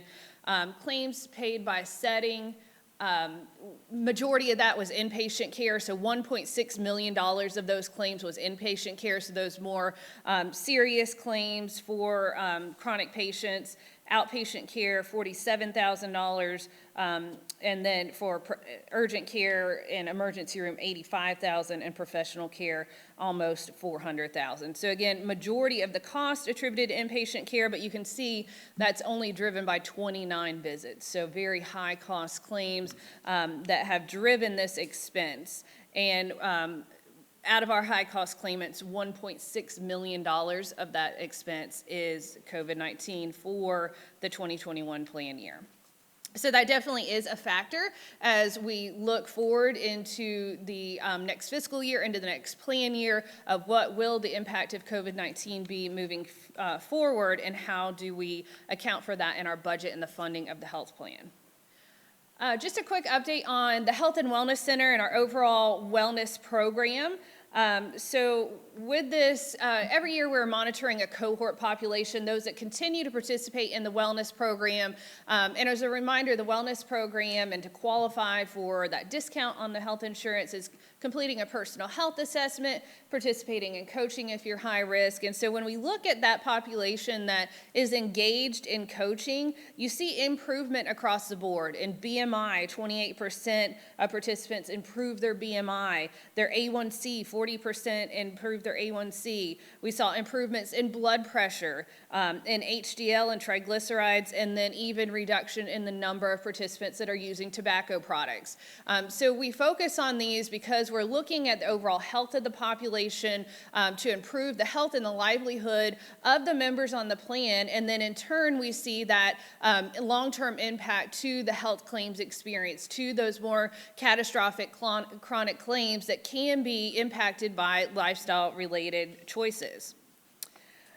When we look at the engagement of the population within the health center, so those that are receiving regular services in the health center, those that are engaged with the health and wellness center average a paid claims amount on the health plan of a little over $3,800.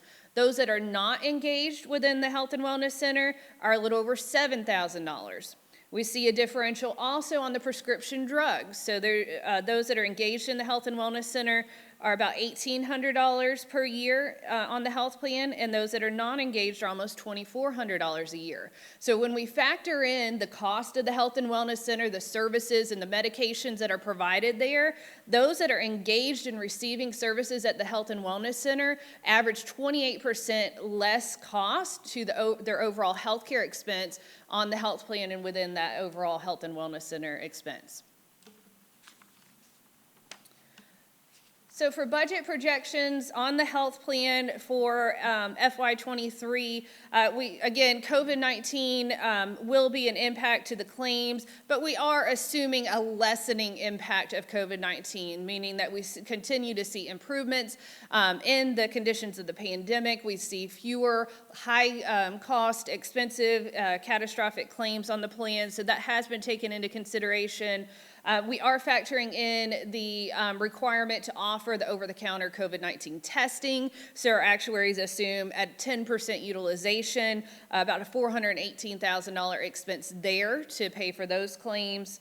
And then I mentioned earlier the reduction in the number of employees that are enrolled on the health plan. So when we have fewer employees enrolled, we have fewer contributing. So we looked at average costs going up per enrolled member, but we've got fewer contributions coming in. So we've got to account for about $146,000 reduction in employee contributions for the next fiscal year than what we had seen in prior fiscal years. And then for the fixed costs, the administrative services only fee from Anthem Blue Cross Blue Shield, that's the cost to access their network for them to administer and pay those claims, is a 2% increase, which is almost $23,000. So with all factors of projecting future cost of claims and the impact of COVID-19, this equates to a 6.45% fiscal year increase, or for the calendar year 2023, an 11% increase needed to the funding of the health plan. So recommendations to manage that increase, one is to implement a $10 increase in office visit copays that would be effective January 1st, 2023. So this would be for primary care physician and specialist copays. The projected savings for that is approximately $300,000. And then to minimize the impact to the employees, the recommendation is to increase CCG's contribution from the current ordinance split of 70-30 to 73-27, and that would result in no employee contribution change for the plan year 2023. The next slide outlines that one plan design change that I indicated. So this does result in almost $300,000 in projected claim savings. So you'll see here on the silver plan, Primary care physician office visit copay goes from $30 to $40, specialist goes from $40 to $50, and then on the gold plan, primary care physician goes from $20 to $30, and specialist from $30 to $40. That would be the only change in the benefit plan design or out-of-pocket cost to the members on the plan. So with that, we're looking at overall for the fiscal year projected 3.5% increase in paid claims with the plan design change. Total cost increase of a little over 3%. Again, we've got that reduction in employee contributions. So an overall increase of 5.45% or $812,000. On a per budgeted position basis, that we are at 5.43% increase, or again, $812,000 attributed to CCG at a 73% contribution. For the contributions, again, no change from the current contributions for employees. The wellness differential for wellness participation will remain at 12%, meaning that employees receive a 12% discount on their health insurance premiums if they participate in the personal health assessment and the coaching if they are high risk. But with that, no change to both sets of those rates. And then for pre-65 retirees, also no change proposed to their monthly cost. So again, these would remain the same as they are currently for 2022. Any questions? Are there, excuse me, are there any questions from Ms. Starkey? I have a question for the mayor or for the city manager. Do I recall that we are thinking about moving the wellness center into the new city hall when we get to that building? I think that's certainly an option. That's something we'd like to see happen. It'd be more convenient for the employees, and it certainly would hold down operating costs because we could get rid of that rental rate that we're paying right now. I certainly would like to see us at least entertain that idea of moving that, if we can do that. Yes, ma'am. Thank you. Any other questions or comments for Ms. Starkey? Okay, thank you so much for being here with us this afternoon. And we will move now to Pam Hodge, who is our Deputy City Manager for an infrastructure project report. Ms. Hodge. Good morning or afternoon, Madam Budget Chair and Budget Review Committee. This is the FY23 budget for infrastructure, transportation, stormwater, and SPLOST. Of the funds that are allocated in the budget, how we're recommending those funds to be spent on specific projects. And I'll walk through each one of those funding sources to provide that update. For transportation, the total amount would be $9.5 million. Those come from various funding sources. The paving fund, $1,031,765. The OLOST infrastructure allocation of $1.5 million. We receive an LMIG allocation from GDOT each year. That's estimated at $2 million. That will come back to you in October time period for the specific project once we receive that exact amount. And then T-SPLOST discretionary at $5 million. This would be the remainder of the T-SPLOST discretionary funds through the end of December for the existing T-SPLOST that expires December 31st. For stormwater, the total amount for projects is $2,575,163. From two funding sources, the Stormwater Fund at $1,375,163 and OLOST Infrastructure at $1.2 million. So for the transportation projects, this is our recommendation for allocation. Resurfacing, just under $3 million at $2,930,000. This would be funded from T-SPLOST discretionary. Budget bridge maintenance at $600,000 from T-SPLOST discretionary funds. School flashers to upgrade the flashers at the school crossings, $270,000. Road improvements, 2.9 million, just under $3 million. There is not a specific project allocated. The recommendation would be different based on whether or not the T-SPLOS passes. So we'll come back to you with a specific project recommendation. There's lots of projects on the T-SPLOS list. We have various studies that are underway that are not completed. So we'll come back to you with a recommendation for the road improvement project of 2.9 million, or it could be projects, the Dragonfly Trail extension at 780,000, and LMIG, again, that will come back once we get the specific LMIG allocation from GDOT. For stormwater, the 2.5 million, we have allocated funding in the SPLOS for stormwater. So our recommendation for allocation is pipe rehab. There's a lot of lining projects that need to be done and specific maintenance that needs to be done throughout the city. So it would be a contract for lining of pipes for stormwater. For the SPLOST, as Director Alexander indicated, the SPLOST pay-as-you-go allocation for year one is $28,136,446. This is just a reminder of the $400 million in the SPLOST and how it's allocated to each one of those categories. The Judicial Center of the $200 million, that's done through a bond issue. All the other projects on this list is considered pay-as-you-go projects. The recommendation for transportation, 1.5 in year one out of the total of 25 million for resurfacing specifically.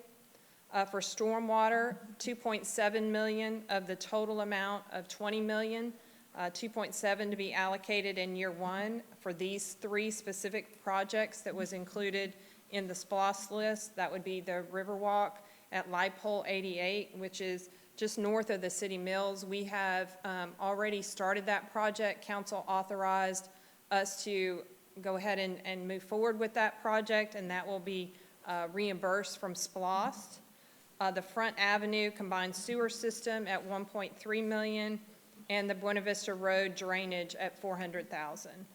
And these were projects that were provided to us by our consultant. They rated all of about 15 projects on our list as A through F. These were 3 that were on the F project list and needed immediate attention. So when the SPLOS passed, these were 3 specific projects that were included in that SPLOS list. So the allocation would be 2.7 million in year one. Go ahead.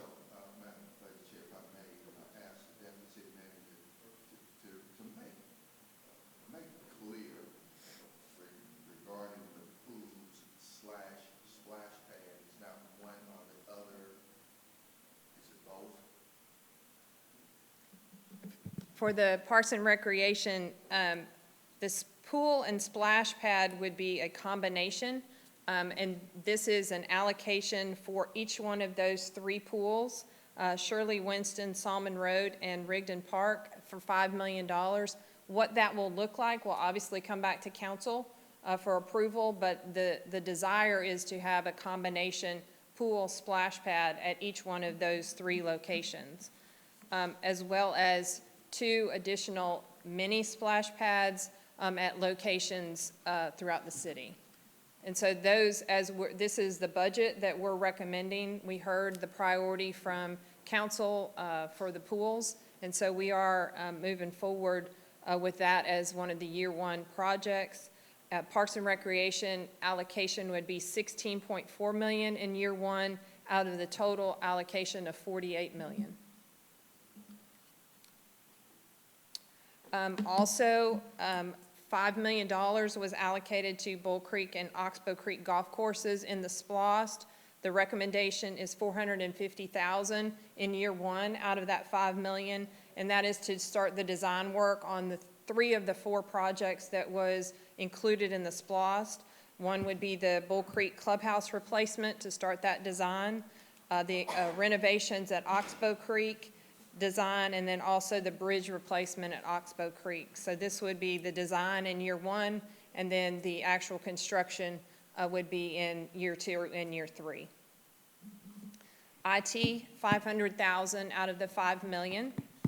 This would be to continue to replace computers throughout the city. Economic development, $500,000 out of the total $9 million. The Civic Center, $2.5 million out of the total allocation of $5 million. This would be for the roof replacement and the HVAC system replacement at the Civic Center. Before I go through public safety, I will note that there wasn't an allocation for the Trade Center in year 1. As Director Alexander mentioned, there are other funding sources for the Trade Center parking garage replacement that would be coupled with the SPLOST. So we'll utilize those funds first to start the design work, and then we'll come forward in year 2 and year 3 with the actual budget from the SPLOST for the construction of that. So that project will be moving forward, but out of another funding source, and the SPLOST will come in a future recommendation.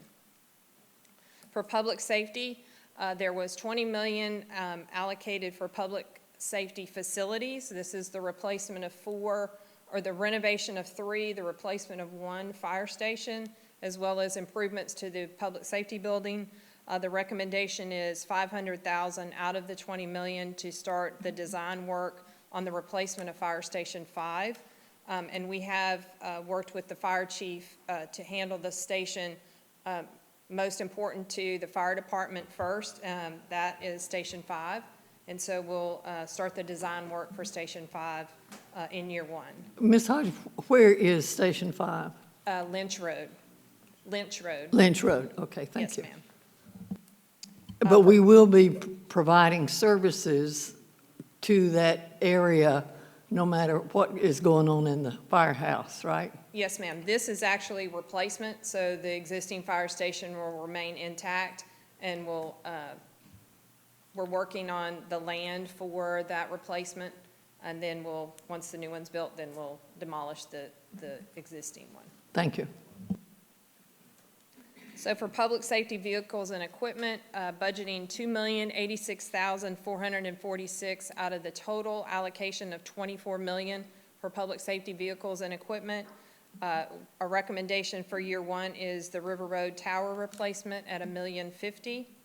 And then for police, $345,482 out of the total allocation for police of $7.65 million. This would be for 5 Pursuit Explorers with equipment packages at $309,000. So the balance of that will remain in the category for police, public safety vehicles and equipment. Obviously, we can't buy a half of a vehicle. And so it'll be carried over to the next fiscal year as we continue to allocate pay-as-you-go projects. The same with the Sheriff's Office, $345,482. For 6 Pursuit vehicles with equipment packages is $311,000. And I will note that on the vehicles versus the Explorers, we might be coming back to you depending on what is available and what we can get based on the supply. And so we'll work with the police department and the Sheriff's Office to determine either it's a vehicle, a sedan type vehicle, or an Explorer. And we might need to come back and make some adjustments to the type of vehicle and the cost based on that type. Fire and EMS, allocation of $345,482. The fire department, as we've had discussions with them, this will be reserved for them and coupled with their allocation in year 2 in order for them to replace either a quint or an engine. That's a $1 million replacement, and so this will just be reserved for them as we move into year 2. And last is the heavy equipment vehicles. This is a $14 million allocation, $1 million in year 1.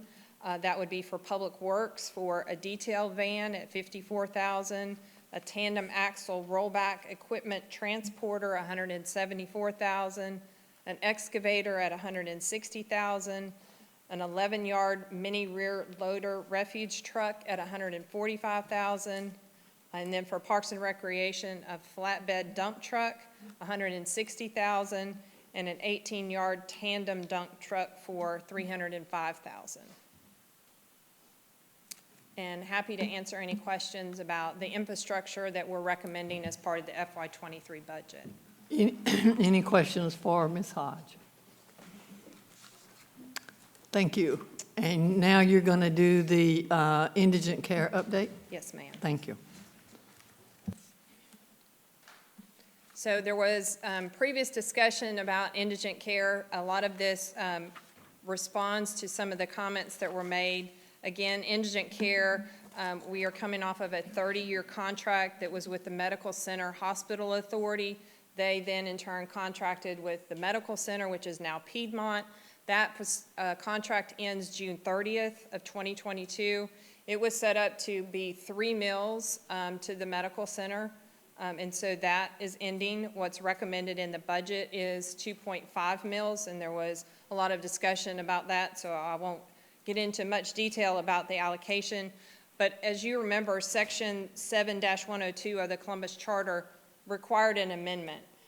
Council did pass a resolution to request the local legislative delegation to introduce a local act that would update and redefine that healthcare purposes up to 3 meals. That happened in October.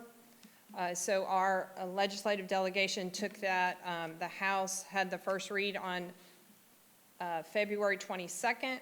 It was passed in the House on March 11th, passed in the Senate on March 16th.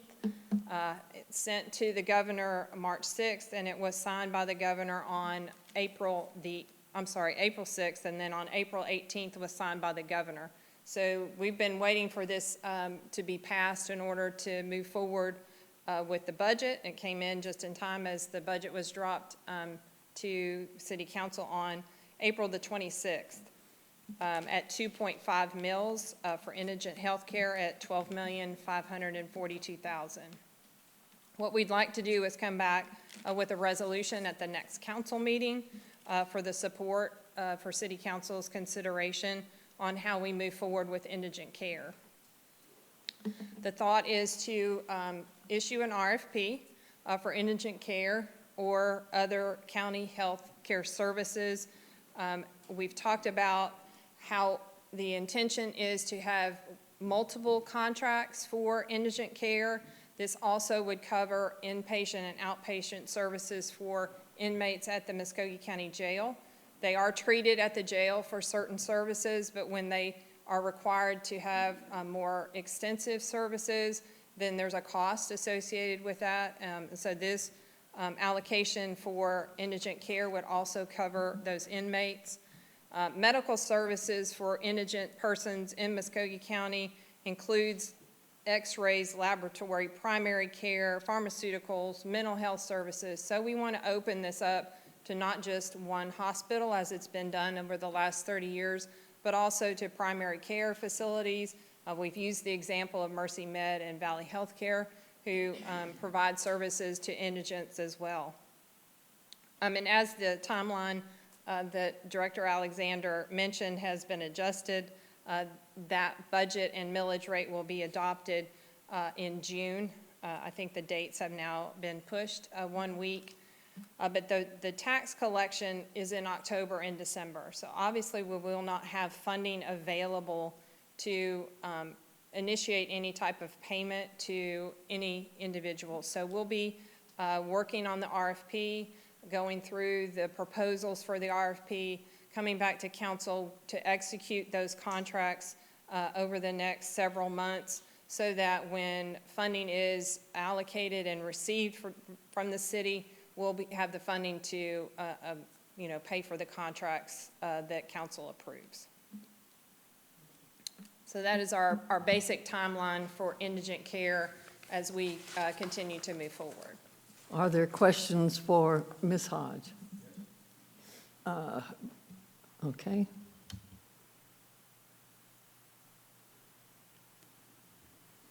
Thank you. I just wanted to go right back over and make sure I understood. We're putting together an RFP, and when we complete this, the funding will be there for this contract to exist among several different vendors around town. Our thought is that we'll have interest based on what we've heard from other entities, that we'll have more than one that's interested in providing services to inmates, and so our expectation is that it will be more than one contract. It'll be multiple contracts for different types of services. Okay, thank you. Other questions? Councilor Craig. There it is. Thank you. So do we have an idea how these contracts are going to be structured? So that to make sure that Muskogee County residents are the ones that are getting taken care of, so that we'll stay a little bit more in control of it instead of giving the funds to the entity and then they can use it to reimburse their expenses for anything, so we have a little bit more control? There will be control. There will be a qualification requirement for not only residents of Muskogee County, but also that they meet the income requirement for what we'll outline in the RFP for indigents. So there will be some accountability on the entity side to make sure that who they're serving and that they meet the requirements. And it will be on a reimbursement basis, so they'll submit, not names, we don't want to know, obviously individual health records, but there will be reporting required for them to submit to us in order to make payment under the contract. Okay, thank you. Other questions for Ms. Hodge? If not, thank you very much. I do want to say, I've been looking at our audience here, and there are several people in the audience that I want to bring your attention to. One is our Human Resources Director, Retha Hollowell. Retha was here in case there were questions about the health plan and so forth, and we appreciate you sitting in this session this afternoon. The other people that I would like to note, we have thanked the finance director and her staff, as we said. But some of her staff are here, and they have sat through this meeting also in order to answer questions if they need to. Director, would you introduce these folks to us?